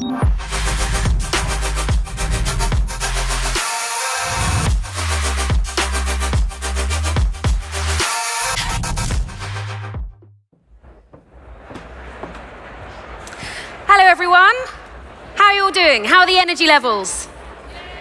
Good, pretty good. I know it's been a long day and you've had to take in a lot of information if you've been joining us ever since the start of the event. So great to see so much energy in the room, and we do have some fantastic speakers lined up for you in this next segment. Do let us know what you think of the event so far, by the way, on your social media channels, the hashtag nbforum 2023. And hi again to all of you watching at home, from the office, maybe you're in the bath, on an island, I don't know, but hello to all of you on the live stream. We're really grateful for having you here with us again. So what are we going to be focused on in this next segment from the HS Visio stage? Sustainability and climate. Let me talk you through some of the people we've got coming up. We've got Maija Jokila, who is from Ramboll Consultancy. We'll also be hearing from Mattias Henkilä from the Finnish car leasing company, Secto, and we've also got one of Finland's most famous Formula One drivers joining us.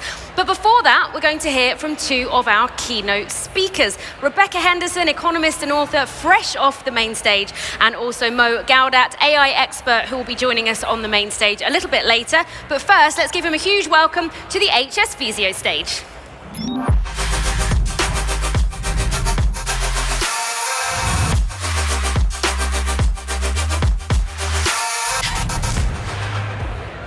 That's a nice sofa. It is indeed. Thank you very much. Hi, and welcome to both of you. Thanks very much for being here with us. So Rebecca, fresh off the main stage, Mo getting ready for your talk later, so thanks very much for fitting us in over here. Rebecca, your talk focused a lot on climate change. Mo, you're going to be talking to us about AI. Which is the biggest threat, do you think? Do we want to compete on this? Yes, why not? It'd be fun. I think they're both very, very, very significant threats to humanity. I think one of them is more urgent than the other. One of them is much more upon us, much more timely, which in my view is artificial intelligence. The reason for that is because AI has a point of no return that we can avoid. I think the climate crisis had a point of no return that we've already unfortunately crossed. Rebecca. Oh, I hope you're wrong. I think this is the 10 years where we can avoid crossing a number of critical reinforcing thresholds. And I think the destruction of, habitat suitable for humans and the rapid degeneration of agriculture and losing 50% of the world's species is catastrophic.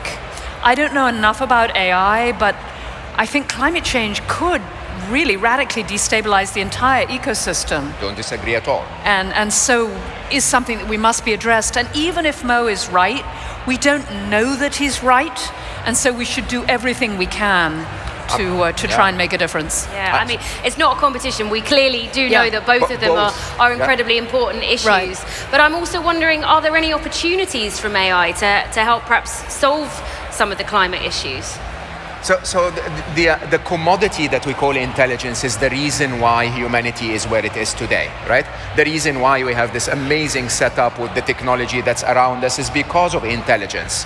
But also the reason why we have destroyed our planet so much is because of our stupidity, our limited intelligence, if you think about it, right? If we had enough intelligence, with the intelligence we had, we invented a technology that could take you from here to Australia to surf, right? If we had more intelligence, we would have made that technology carbon neutral. Our stupidity is what leading us to destroy the planet in the process. Is it stupidity though? Isn't it the case that we've known about a lot of these technologies for a while, but a lot of the companies were dinosaurs in their approach and they were used to making money in certain sectors and we didn't pivot quickly enough? That is the point. The point is that our stupidity has built a system. I think your work talks a lot about that. That is called capitalism, and capitalism wants nothing but shareholder value and profits and power and gains against our competitors. And everyone who's intelligent enough, who follows the system, deprioritizes priorities like our climate, our human future, our abundance in general. And I think that's where we fail. So will AI solve that? It could, but will we drive it to do that, or will we direct it in the direction of autonomous weapons and trading systems and more money and more power? You know, people sometimes ask me if I'm optimistic, and I'm not optimistic in the sense of, oh, I think everything will work out, but I am hopeful. I'm hopeful because I think in the end, in Winston Churchill's favorite words, we will do the right thing after we've exhausted all other options. Humans want the best for their children. We can see what's happening. We could bend AI to be an amazing tool in the service of fixing climate change. I think faced with a sufficient threat, we will choose to act. We know how humans behave in war, and essentially we're at war against the worst sides of ourselves. What is it about us as humans, though, that we're waiting till this last possible moment? I mean, I went to school in the 90s and we learnt about climate change, and you know, we're sitting here 20, 30 years later. Well, we're human. You know, often we choose the easier path after the harder path, but we're also, when we get really excited about something, when we decide that there's fundamental survival at stake and that we need to do the right thing, we can do amazing things. We can move mountains. So yes, we haven't moved fast enough. Does that mean we won't move in the future? No, it doesn't. When you talk about doing the right thing and your concept, sustainable capitalism, to play devil's advocate, if we had climate activists sitting here with us, if we had someone like Greta Thunberg, she would be saying, well, we shouldn't be consuming at all. We should be radically changing. We shouldn't be buying any new clothes. And we should be deeply changing some of the systems that the world is built on. Your approach is different to that. What would be your message to those activists pushing that argument? Why do you think your approach is more reasonable or more manageable? No, I agree with Greta. I think we do need to radically change the way we live, but I think technology can help us a great deal in doing that. I think we can dematerialize the economy. I do think we need a major shift in values and priorities, but I also think that capitalism is the only way to generate the food and the houses and the technology and the transport that's needed just to keep a world of $9 billion working. So I'm hugely dubious about unregulated capitalism, the kind of bandit capitalism that Mo has described. But I think a well-regulated, well-constrained capitalism can absolutely be part of the solution. And Greta is another part. We need everyone in this fight. And where are we up to in terms of regional differences, in terms of embracing sustainability and sustainable capitalism? We tend to think here in the Nordics that we're better at it than other regions. How much is that still the case now? There are places all over the world which have deeply embraced sustainable capitalism. The Nordics are very much in the lead, but there are lots of people on their trail. In Japan and Korea, in Africa, in South America, where climate change is very real and very immediate, there are firms moving and people changing very, very quickly. Okay. Mo, any other reflections on Rebecca's arguments? No, I agree that we are bound sooner or later to change direction. I think the question that people like Rebecca and me always put out there is it should be sooner rather than later, right? I mean, you listen to the work of Yuval Noah Harari, for example, when he discusses the threats of AI or climate change. And humanity will always say, but we survived. We survived World War II, we survived, all of the economic crisis and so on. And he makes a point that I actually think is really quite eye-opening. He says, but if you ask the 240 million people that died, they didn't. And there is a need for humanity to get together quicker. I know I'm not the only one saying this. I think the reality is that, just like with COVID, if we had responded at patient 0, or perhaps even at patient -1, because we knew there was a pandemic going to happen, we wouldn't have to pay. We wouldn't have had to pay the consequences of that. We wouldn't have had to pay the price. But somehow, like you rightly said, until the threat is right here, there is always other priorities. And I think the question is, how can we scream loud enough so that those priorities change? But Mo, we say there are always other priorities, but we now have renewable energy cheaper than coal, which 15 years ago no one believed was possible. We're already starting to make real progress. So I'm a technologist at heart. I don't believe this is a technology challenge at all. I mean, the technology to reverse climate change has been invented. It's called a tree. Simply plant trees, you know. And if you really think about it, if you take 1% of the world's wealth and put it in planting trees, the problem is over. Okay? And the reality is that we have the technology. Do we have the will and intention? Do we have the alignment as humanity to put that together? And by the way, I never ever tell myself that governments are going to fix this. I personally am going to plant as many trees as I can.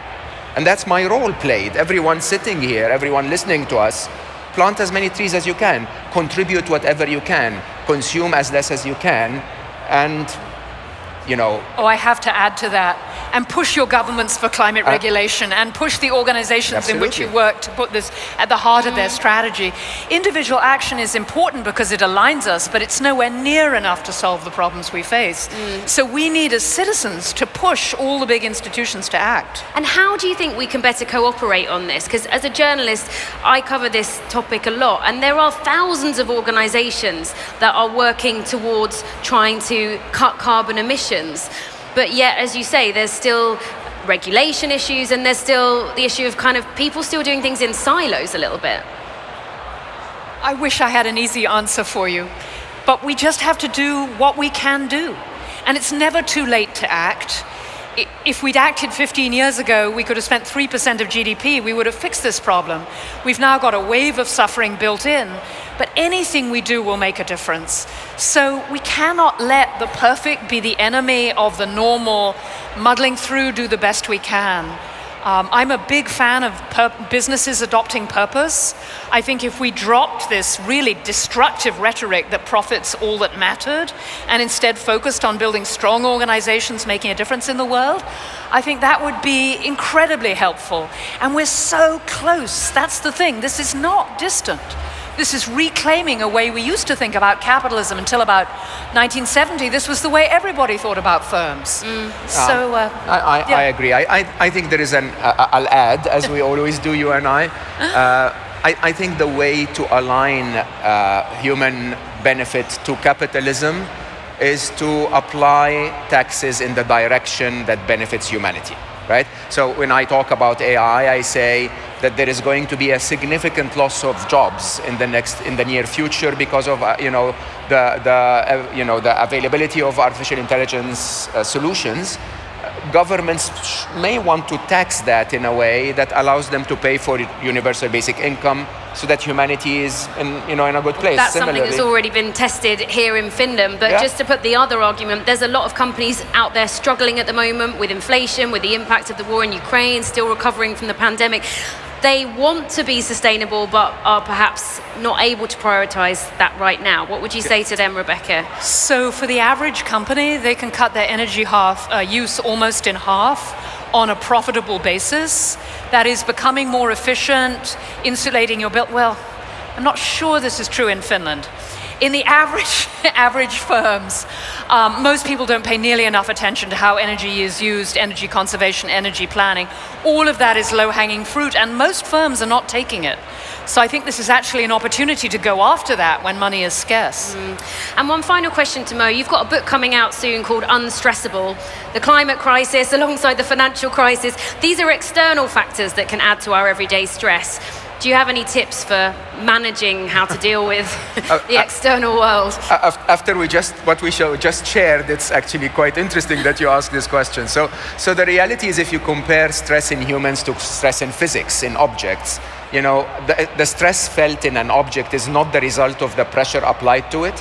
It's the pressure applied to the square area of the object, right? It's the resources and skills and abilities that you have to deal with the stress that actually makes you unstressable. If you think about the reality of even your own life, things that used to freak you out in your 20s wouldn't freak you out in your 30s, and obviously make me laugh when I'm in my 50s, right? And so is there a way for us to develop those skills so that we know for a fact that there are stressful external events outside us, but we increase our square area, right? We increase our abilities to handle them. Yeah.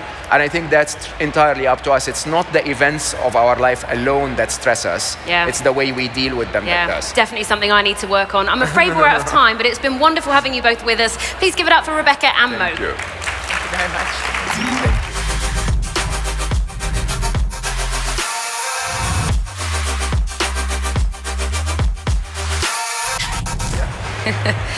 All right, as Mo and Rebecca leave the stage, I'm just going to tell everyone here and those of you watching on the live stream what is coming up next. We're going to be continuing to talk about sustainability, and our next guest is from Ramboll, which is a consultancy working with global architecture, engineering, design, originally founded in Denmark, and we're going to be hearing from one of their representatives about their sustainable business practices and what other companies can potentially learn from them as well. Please welcome Maija Jokela, Managing Director at Ramboll.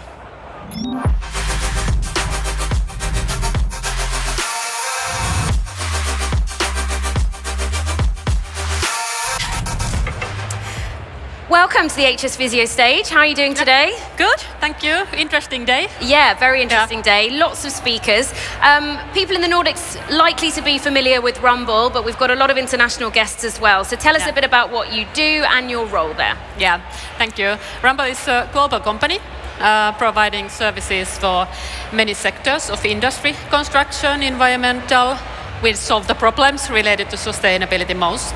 My role as a managing director of Ramboll Finland means that we have 2,500 people in Finland of 18,000 people in Ramboll.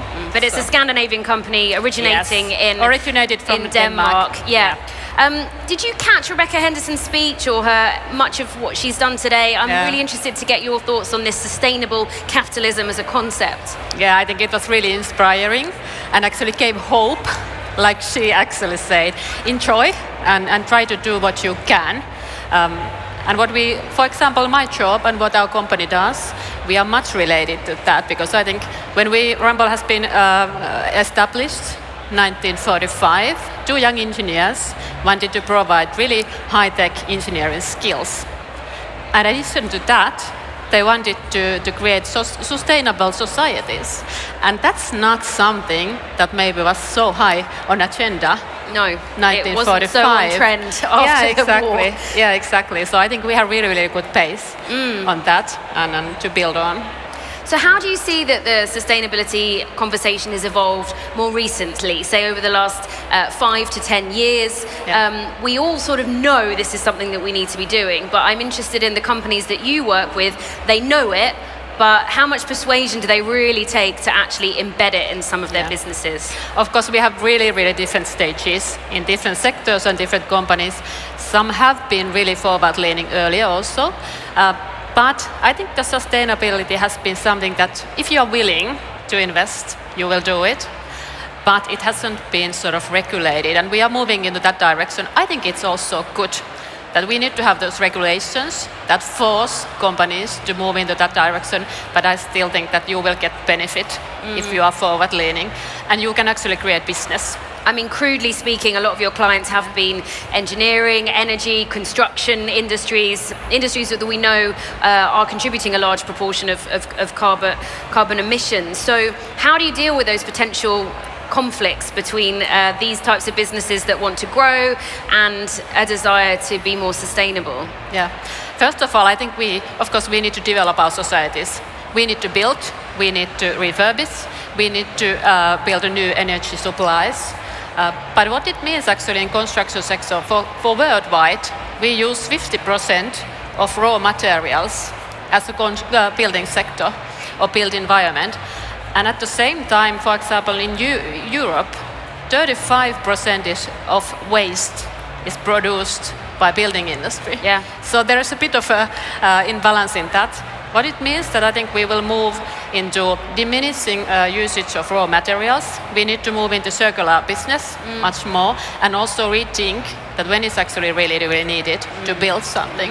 And Finland is quite ahead of a lot of other countries. Things like building with wood, the wood city, schools and things I've been reading about and reporting on actually over the last few years as a journalist. Yeah, I think we have still the most ambitious goal of carbon reduction, carbon neutrality in Finland, 2035.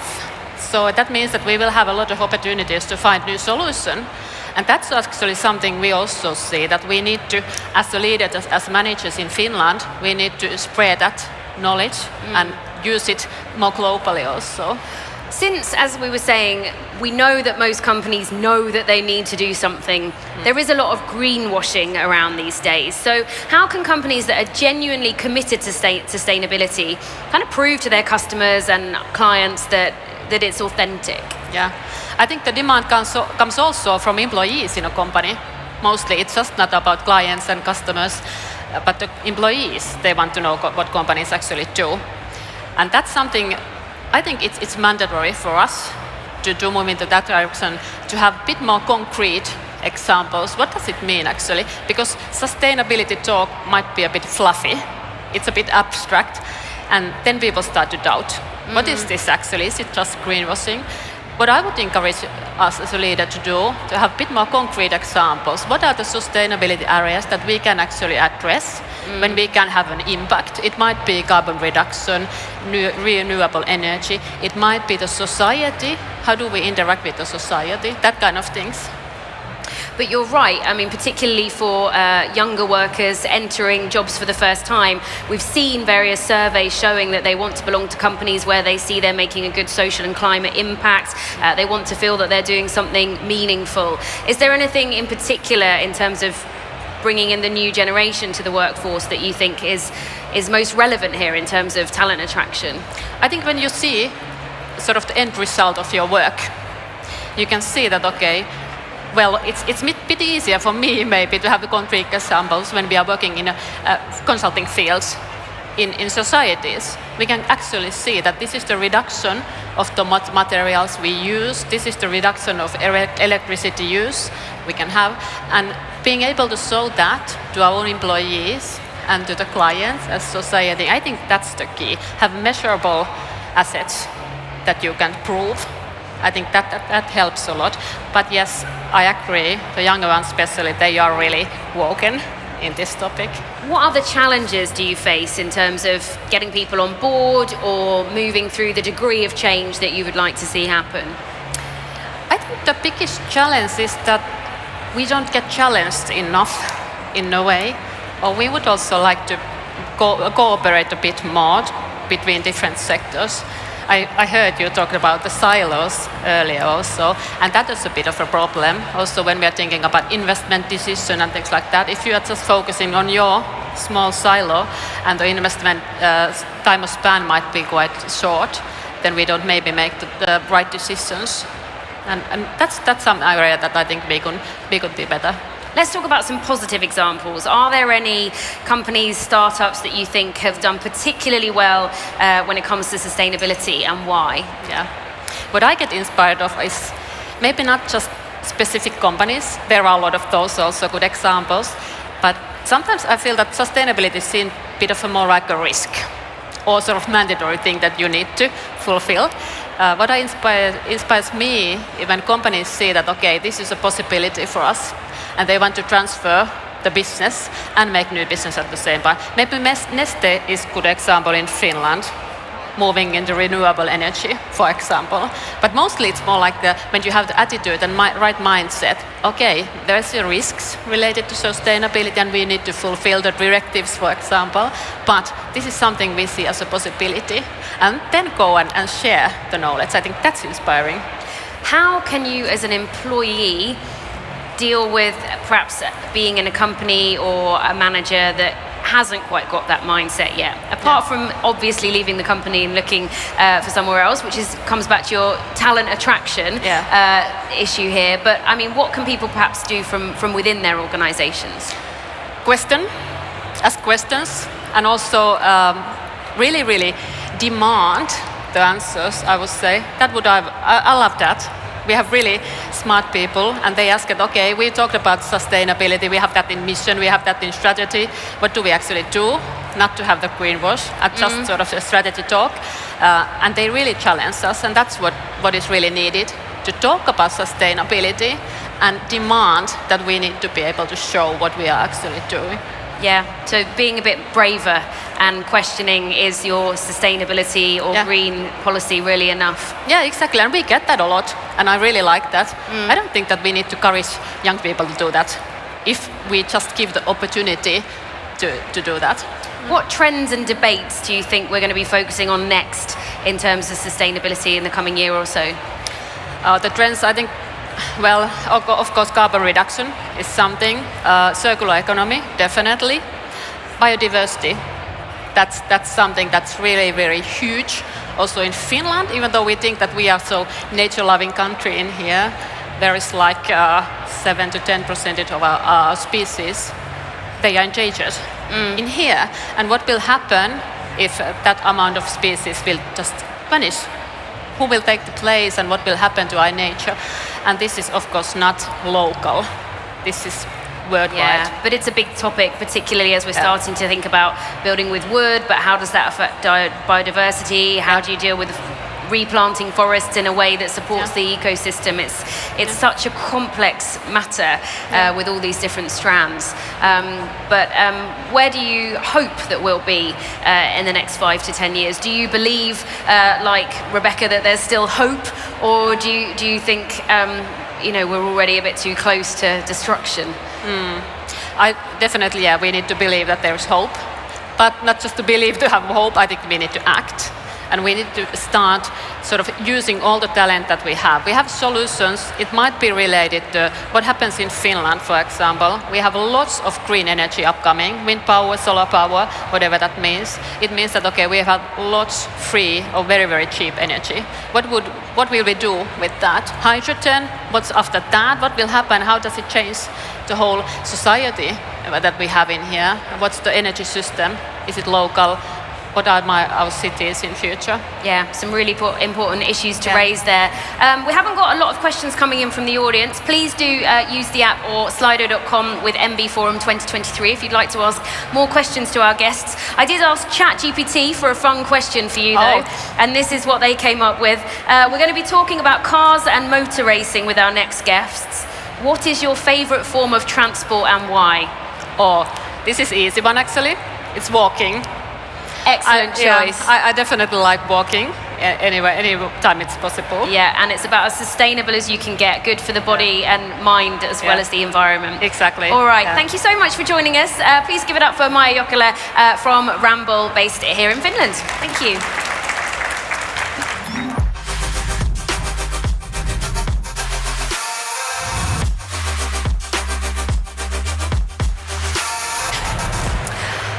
As I said, we're going to be talking about cars next. And I have to say, when I got this bit of the brief for the event, I was thinking, what is going on here? We've got a section about sustainability, and we're about to hear from a racing car driver and a car leasing company.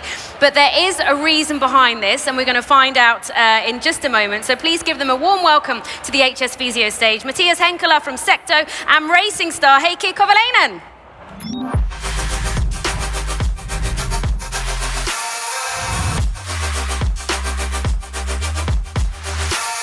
Hello, great to see you both.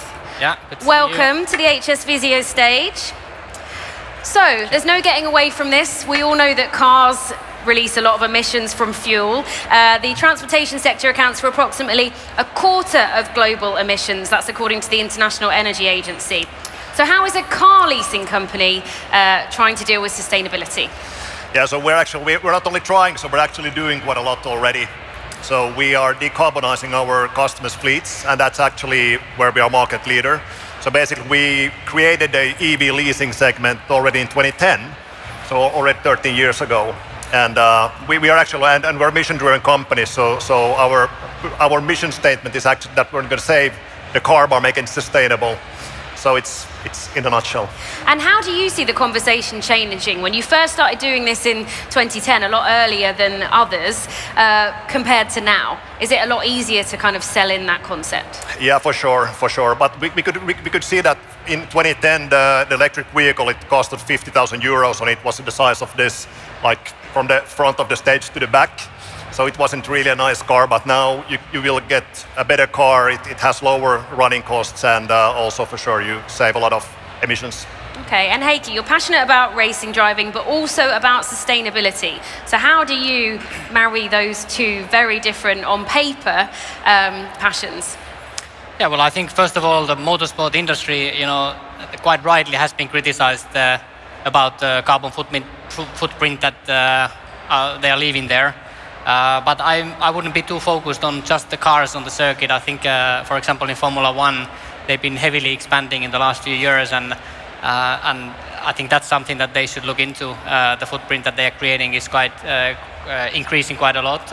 In WRC, in the World Rally Championship, instead, they have much less events, and also the events are much more compact. And then you asking how I reconcile myself. Well, I try to organize my own travels.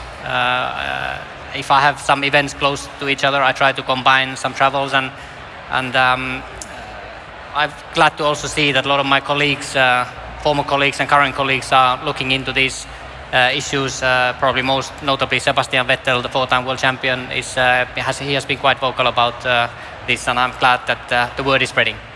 What do you think it means for people to see someone like you, a sports star, an influencer, talking about these issues versus, say, a politician or a climate campaigner? Yeah, well, I think communication is the key, and it's going to be the key for raising these issues. I think sometimes also some crazy ideas, some aggravations can be quite good start of very important topics. And I think eventually you find solutions by discussions and probably finding a compromise between different parties. But in order to raise the topics and in order to raise the issues, people who are vocal about these things, I think, are the path creators, if you like. Something I want to know about, when you think about Formula One, you think about the noise and the vroom vroom. So if you were to say switch to electric cars, which would be quite an obvious, more sustainable solution, I guess some people would argue that might take away from some of the drama, but is it something that you think could eventually come to the sector? It is a good question, and there is already a championship called Formula E. I think they've been around for 8 or 9 years now. I think since 2014, perhaps the first season as a world championship. And there's some good drivers and some good teams, and even some car manufacturers have actually switched to the Formula E. But the cars are not super fast yet. They're nothing like Formula One cars or WRC cars in terms of performance. And I think the big issue that they're going to have is how they're going to create the brand and make the brand a truly global player. If you think about Formula One, Formula One was founded in 1950.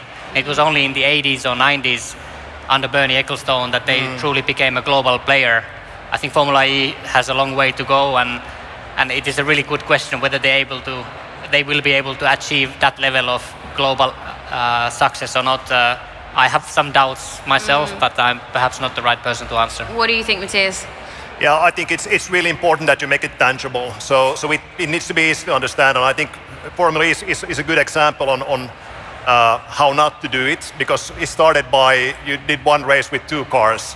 So basically you just proved the opposite that you were trying to show, that it's better technology. And so for instance, what we have been doing with our own development division, Sector Labs, we tried to make easy to access fossil-free solutions available, and things that we have been doing. A relatively small company from Finland, a local player. Okay, we might be the 3rd biggest fleet owner in Finland, but the footprint on a global scale isn't that massive. But at the same time, we were the first ones running on fossil-free fuel, and when we started to use fossil-free fuel, we found fossil-free engine lubricants. We found oil, which isn't oil, and I think that's really what the industry needs to do. Less talk and more actions, and tangible actions. Hydrogen's another potential fuel that's sort of starting to get people talking. Do you think that could go more mainstream more quickly than electrification, or? No, I think actually hydrogen, it's going to be a really good energy storage, but the problem with hydrogen is there's two problems. So the energy efficiency, so the well-to-wheel ratio, that actually the electricity that you make and what moves the car. So on an electric vehicle, it's about 80% that moves the actual car. And on a hydrogen vehicle, it's approximately 25%. So if we only would have the problem with too much CO2 in the atmosphere, but we have two problems. So I think it was actually the 2nd of August when we have used all the energy, sustainable energy we had available on the planet. So now we're living on credit. So we need to be more efficient and also more clean. So that's the reasoning behind why I think it's a good way of storing energy, but for cars, electricity for sure is going to win. We should be transparent here. You're also a sponsor when it comes to racing. So obviously an invested interest in the sport continuing. But again, I need to represent the critics who would argue that we're already having such a high carbon footprint from necessary travel, things like commuting, that perhaps we don't necessarily need the carbon footprint that's coming from the racing industry. What would both of your responses be to those critics? I think from my take on it, so we started to sponsor motorsports when they started to be sustainable. So we became the title sponsor of the WRC round in Finland in 2021 when they started to use e-fuels and plug-in hybrids. And basically, I think if you want to make a change, you have to do it from within the industry. So it's really easy to say that you have to stop doing that and stop doing this, because at the end of the day, nothing is sustainable in a sense. Everything that we do, just being here, it has a carbon footprint. And for sure, motorsport has as well. But I think that there's a massive opportunity in motorsport to develop sustainable solutions, as we have seen safety solutions in the past. So I think we should utilize kind of like the momentum of motorsport in a positive way. Heikki, any further thoughts? No, I mean, I fully agree that it would be a real tragedy if Formula One or generally motorsport would be totally banned. I think the amount of research and development that has been done through the various motorsport platforms has been hugely beneficial to the automotive industry, and it would be a massive disservice to the automotive industry if those motorsport platforms would be totally banned. But I agree that perhaps in the past that the emphasis was more on the safety, so there were seat belts, disc brakes, some carbon materials being developed, in the race cars. That could be ABS, traction control, all these kind of things. But like you said, nowadays it's more about the efficiency. And if you think about Formula One engine, has nearly 1,000 horsepower, and they're racing for 2 hours with only 100 kilos of fuel. The efficiency is outstanding and astonishing. So I think it would be a real tragedy if motorsport were totally banned. I don't think that would be a benefit to anyone. And of course, again, the sort of counter-argument to that would be that sustainability comes in many forms, and it's also providing an employment for people and a passion for people, which also adds value. Yeah, and like the collaboration that myself and Sector have been doing this year, we've been running in the Finnish Rally Championship together, and we have a lot of the same values that the Sector as a company has values that I share. And hopefully with the example of our collaboration, I hope that it encourages other people also to try new solutions and being open to new ideas. I think we've proven this year that we can be competitive, and the car sounds and looks as cool as a more conventional rally car, if you like, and rallying and racing can be done more sustainable way in the future, and I hope that we are encouraging with our example. And what influenced you to start to be more vocal about it, to start coming to conferences like this, talking to school kids, to be an ambassador? Yeah, absolutely. I think the more vocal people are about these issues, the more awareness you are spreading. And social media is a hugely powerful platform nowadays, a lot of different platforms there. And the social media influencers can spread the word very efficiently. So I think it's the way the modern world is going. Social media is growing day by day, so it's one very good channel to spreading the word.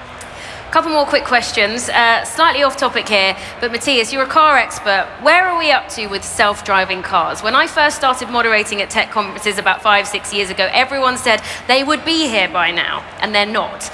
You've got a bit of an update for me. Yeah, I think the future is as fuzzy for me as it is for you. But one thing that's for certain, like I say, that it's part of the whole transition that we're having in the automotive sector at the moment. So becoming more sustainable and also kind of looking at our ways on how we move.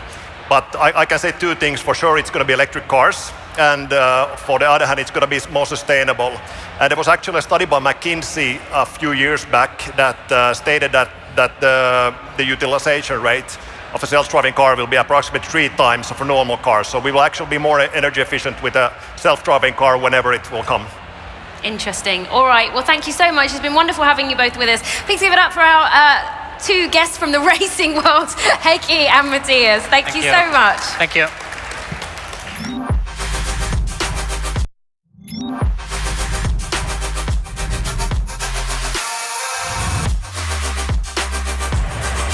All right, and that pretty much wraps up this session on sustainability from the HS Visio studio. But I'm just going to let you know what we've got coming up next. We'll be hearing from Scott Galloway. He'll be live in conversation with me right after his talk on AI. And we'll be hearing about him from Resilience. We'll also be hearing from the winner of this year's Speakers Contest. So do join us again. That'll be at 2 hours time, 7 p.m. local time. So we'll see you again then. Have a great time. Bye-bye.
once again, welcome to the HS Visio stage as we enter what is for us here in Helsinki, the evening part of the agenda. And hello to all of you watching online still, whatever time zone you're in. Just to set the scene here, people are starting to mingle a bit. Some of them are getting a drink in their hand.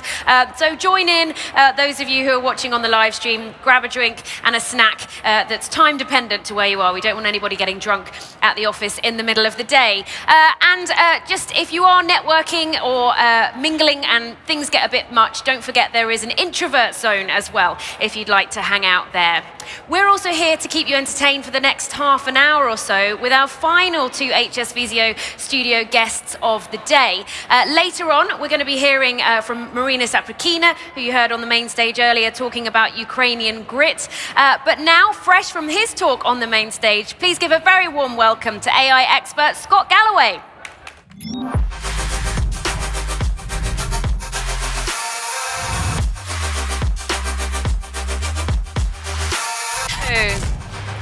Nice to see you. Nice to see you too. First of all, thanks very much for wrapping things up on the main stage. My pleasure. What was the atmosphere like in there? Really nice. Everyone's friendly. Nice. Yeah, good. I saw you got a lot of questions as well, which definitely means hello, a lot. Helsinki! Yeah, hello. And I've got access to more questions here, so do feel free if you didn't get a chance to put yours to Scott earlier. He's here with us for the next 15 minutes or so. You can use slido.com with the code nbforum 2023 or the event app.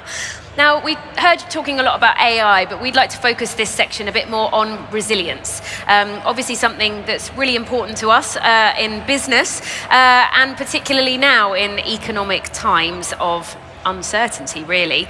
How important do you think resilience is to a business's success or failure right now?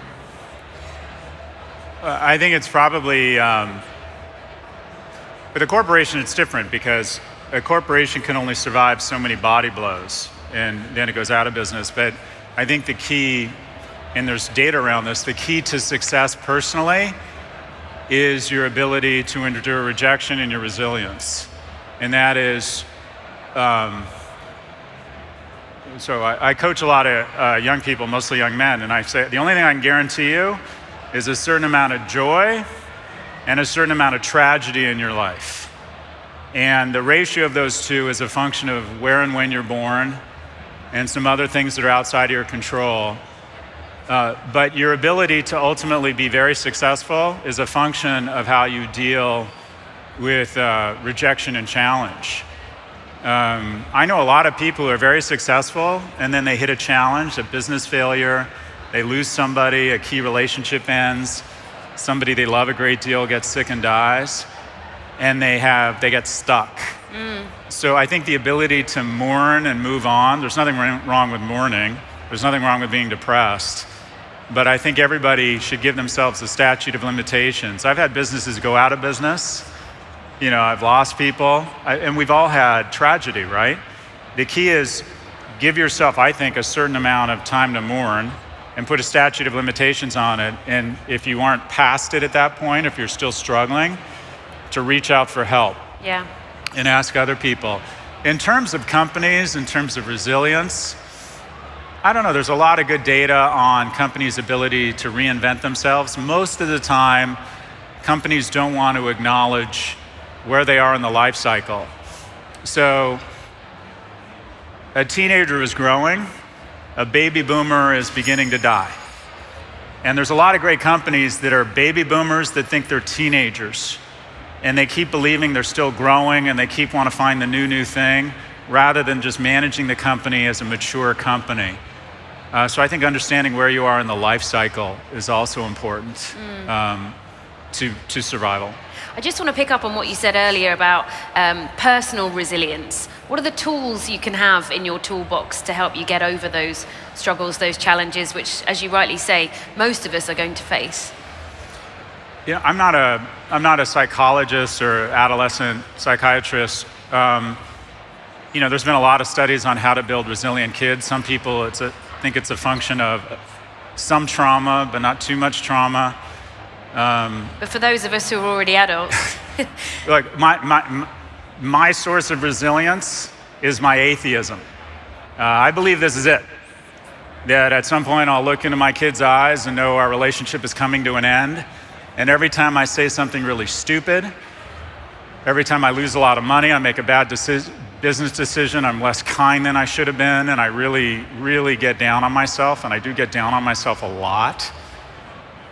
It's empowering for me to know that sooner rather than later, I'm going to be at the end. There's a lot of research on palliative care, and that is research by a guy named Adam Alter at my school, NYU, and he interviewed hundreds of people who are in palliative care, meaning they have weeks to live. And he asked them about the regrets. And they generally distill down to the three same things. One, people wish they had lived the life they wanted to live. They wish they had done what they wanted, not what their parents or society wanted. They wish they'd been more open with who they wanted to love. They wish they'd lived the life that they wanted. Two, they wish they'd stayed in better touch with friends. And then first and foremost, they wish they'd been less hard on themselves. They wish they'd been more forgiving of themselves, because whatever is bumming you out right now, think about the last thing that happened to you that really upset you. I mean, really upset you. At the end of your life, the chances are you're gonna look back at that thing and you're gonna be really upset about it. But you're not gonna be upset about what happened to you. You're gonna be upset at how upset you were. And what you realize with the fullness of life behind you, according to these people, is that nothing is ever as good or as bad as it seems, and that you should forgive yourself. And so knowing that I was in college yesterday, and now I'm 30 years out of college, and in that same amount of time, it's gonna be the end for me.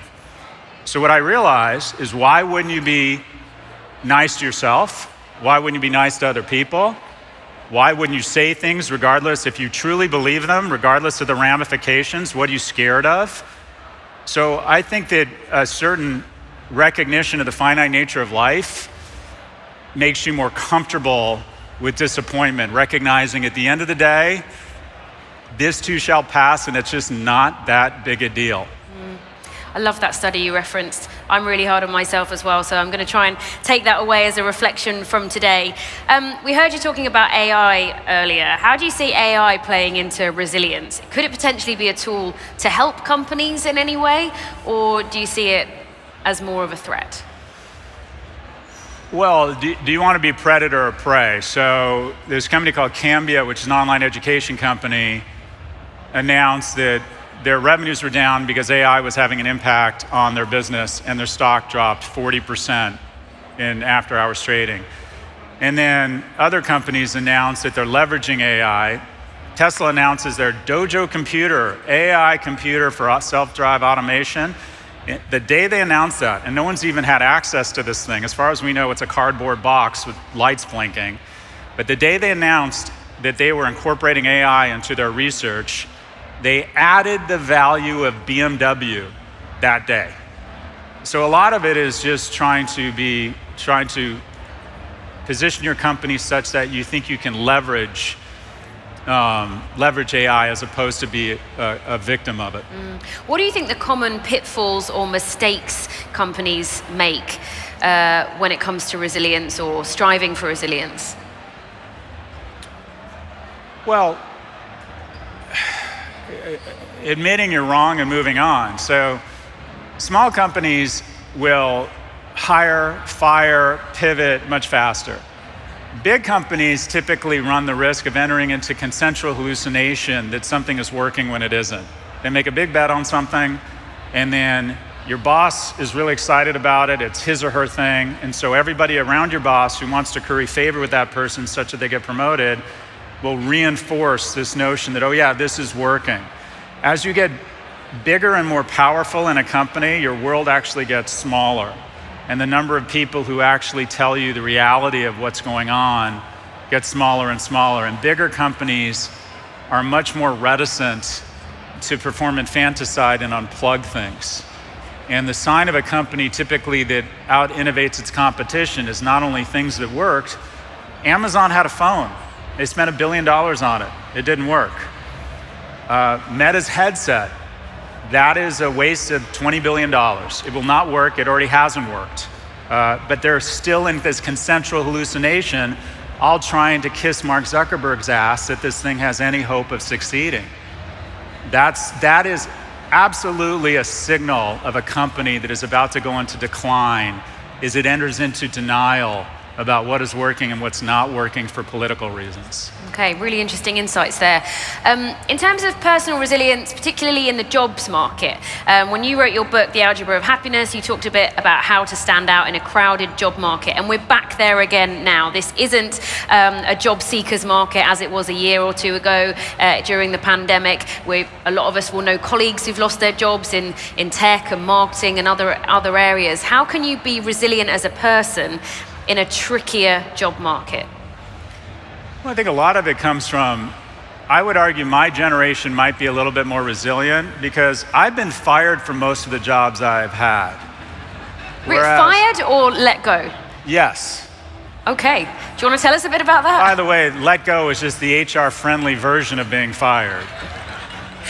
Maybe not in a restructure. Okay. Fine. So you develop the wonderful thing, or not the wonderful thing, but the great thing about being fired or having disappointment is that you develop calluses. And you realize life goes on, and it probably wasn't about you, and that you will probably be fine, and you'll move on. We've seen an enormous spike in teen depression in the US. I don't know if the same thing has happened here, but rates of self-cutting and self-harm are up about 60 to 80% among teen girls, and about 40% among teen boys. And they cite two reasons. Jean Twenge and Jonathan Haidt have done great research about this. And they think it's a combination of two things. Social media that makes people feel worse about themselves, puts them on this competitive hamster wheel that they just can't keep pace with. They bully each other. We like to pretend that the genders are the same. They're not. And when you acknowledge genders are not the same, it doesn't mean you don't have respect for non-binary people. It just means you're acknowledging biology. Boys tend to bully physically and verbally. Girls bully relationally. And we put nuclear weapons in their hands with these phones. And what they say is one of the big reasons why kids are committing suicide at a greater rate at NYU than ever before is because they've never known failure. They've never developed the calluses they need, because we as parents, and I'm guilty of this, we think that loving a kid is to engage in bulldozer parenting, where we use so many sanitary wipes on their lives, they don't develop their own immunities. We try and solve every problem for them. We try and make them feel better about every one of their failures. That any deficiency in their character is them finding their truth, and we try and turn it into a positive. Sometimes it's just bad, and your kids have to deal with it. Sometimes your kids get bullied, and I'm not suggesting we should subject our kids to trauma, but what we found on college campuses in the US is this Princess and the Pea syndrome, where a kid shows up for his freshman year and gets his or her first C and gets their heart broken for the first time and just has no toolkit to deal with it. So I think a certain amount of my feature, my success is a function of rejection. Do they have school elections here in high school? I ran for 10th grade president, lost, 11th grade president, lost, 12th grade president, lost, and then based on my track record, decided to run for student body president, where I went on to lose. And what that built was a series of calluses where I am fairly unafraid to ask people for money, to invest in my company, to ask people to work with me, to ask somebody out on a date. Your ability to get out a spoon and eat shit is the key to success. Your ability to, nothing wonderful. How many of us want to punch above our weight class? The average income globally is $18,000. 80% of women have reproduced, only 40% of men have reproduced in history. How many of us would like to score above our weight class professionally, economically, romantically? Who would like to be in a relationship with someone nicer and hotter than them? Who would like to make more money than $18,000 a year? It's a function of one thing: your willingness to endure rejection. Full stop. Full stop. And the majority of people aren't willing to endure rejection because it's really painful. It's painful to call people who don't want to hear from you over and over and ask for an interview. It's painful to kiss ass at a corporation and push down your emotions and try and be the bigger person and endure the administrative complexity of an organization and just take it. It's humiliating to be rejected by a potential romantic partner. And the people who have more money and are married to people much hotter than they are, it's because of a function of the fact that they tried 99 times before that. And when they got beamed in the face, they got up and said, I'm still awesome, I'm still gonna try. Wow. Some great closing words. I'm afraid we're out of time, but it was a pleasure to meet you. Thank you for sharing your tips about resilience with the HS Visio stage. Thank you.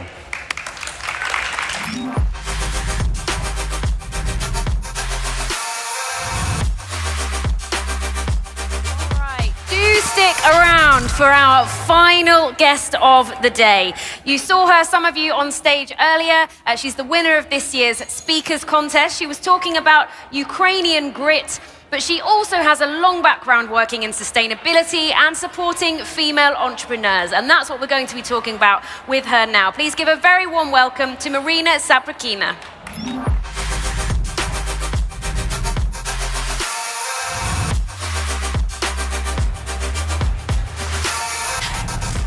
Hello. Hi. Welcome. Thanks very much for joining us. First of all, congrats for winning the Speakers Contest. I'm curious to know, have you always been someone that's into public speaking, or what made you decide to go for it? Last year, I made a wish to tell about Ukrainian business to the world. And when I found out about this contest, I decided that this is my moment. That's why I decided to record. And actually, it was quite interesting because that time it was power cuts in Ukraine, and I recorded my video during the power cuts. Wow. Yeah, but everything was good. Yeah. How does it feel to be here now? It's a fantastic event, and I'm very proud that I was able to deliver a message about Ukraine and Ukrainian business. I mean, we all understand the importance of hearing that perspective. That's why you're here. But why in particular did you think your message was so important for business leaders in the Nordics to hear?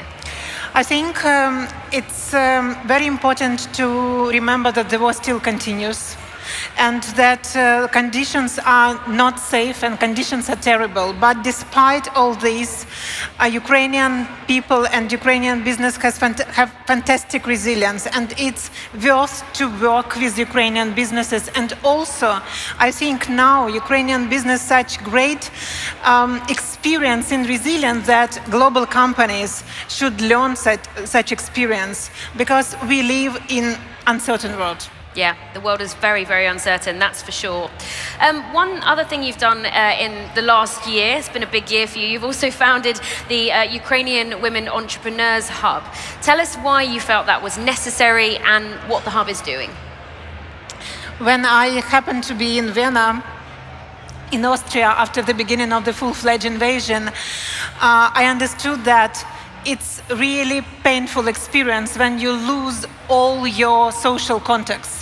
Because during our life, we build our social contacts, and you could call somebody and ask for coffee for tomorrow, and it's okay because you have a lot of people around you. But when you are a migrant, when you are a displaced person, you do not have anybody to call. And it's really a very painful experience. And when I saw many women around me, many Ukrainian women, I thought, how could I help them? And in Ukraine, we worked a lot on employment. But at that time, talking about employment to Ukrainian women in foreign countries was quite difficult, because employment is about knowing language, and you can't learn language in 3 months. But in terms of entrepreneurship, it's quite easy because you can register business, and it's quite easy. You could do it online in Ukraine. That's why we thought about Ukrainian entrepreneurship and how we could help them to start or restart their businesses, because it also was a time of stress, a time of panic. Many women lost their businesses in occupied territories.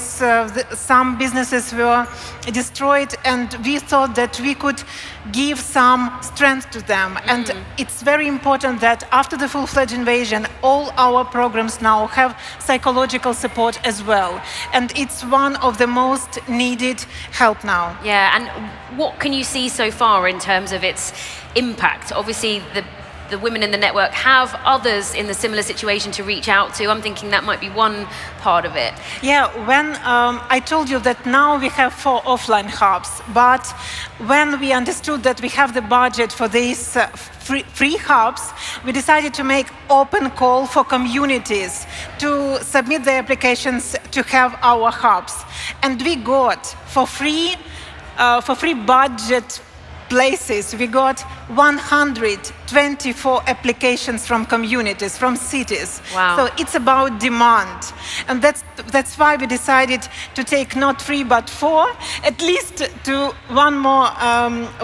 And now I'm so proud about our Ukrainian women entrepreneurs. And we know that, for example, our hubs, they have kids' room, because displaced women, they do not have anybody to leave their kids with. So that's why they could come to our hub. We have babysitter, and they could learn how to start businesses. And I think also one of the most inspiring facts for me that we help women not only to restart their businesses, but also to start. And 30% of women who didn't have their businesses, they register their businesses during the program. So inspiring to hear that that's going on, and also how many communities have been interested in getting involved and engaged with this. What about you personally? We've been talking about resilience over the last 20 minutes, but you're also somebody that's dealing with a lot.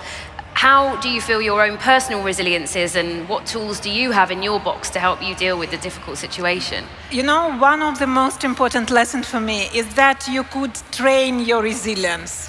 So, and I think it's amazing, because I just recall myself in the first days of the war, and I recall and I'm now, it's 2 different persons, but also I think that it's when we had very hard winter.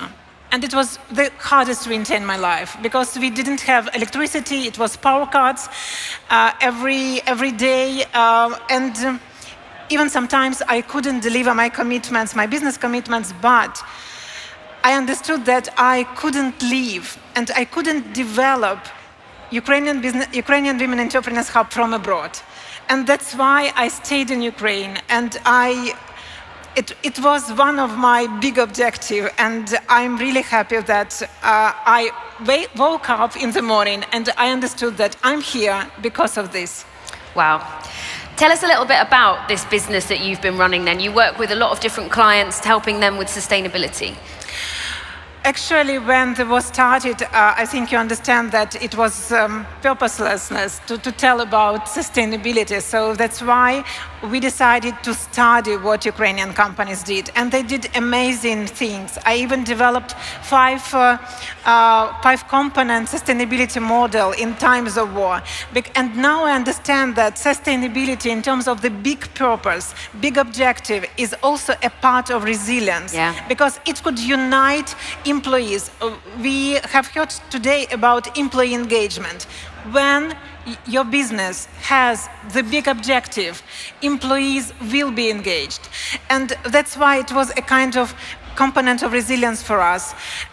So that's why last year I didn't consult companies about sustainability, but I worked with them on understanding what they did. I helped them. And for example, when we developed 5-component sustainability model, one of the first components was about business continuity plan.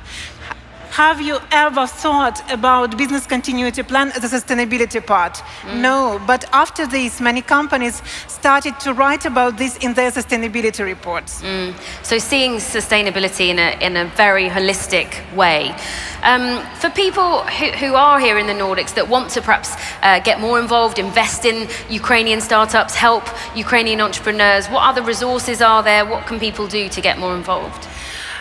It's fantastic. I know that one of the NGO partners here is World Vision Finland, and we have already partnered with them that the funds they collected, we also could establish children's room in Women Entrepreneurs Hub. So it's one thing, but also what you can do, you could buy Ukrainian products, and it's very easy thing to support. Also, you could tell about Ukraine, tell about Ukrainian women entrepreneurs, and also you could help in establishing context between communities of Finnish women, of women in other countries with Ukrainian women. And also one of my big ideas is to launch mentorship program between businesses in other countries and Ukrainian businesses.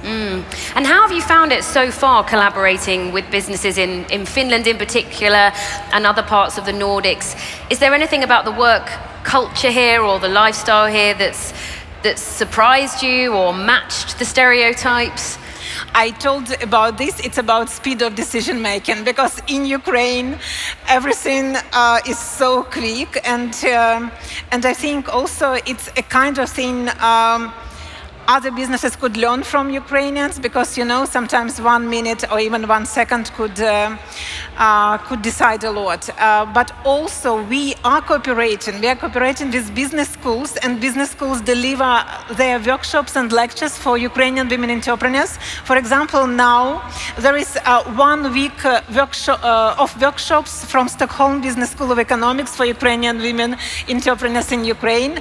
We have already had cooperation with Hamburg Business School, so we would like to strengthen our community with this business knowledge, and we are very open to such kind of collaboration. Yeah, brilliant. As a Brit, I do understand that there can be meetings about meetings when you're working here in the Nordics, but very successful economy, and great to hear about some of these courses and collaborations that are going on. And also I would like to thank you, to thank Finland, to thank Finnish people, to thank Nordic countries for support you are providing to Ukraine.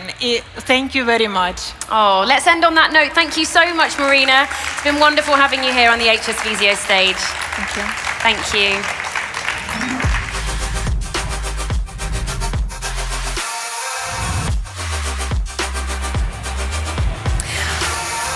Well, that pretty much wraps things up from us for today. But let me just tell you, we've got a brilliant day ahead tomorrow, so do join us once again.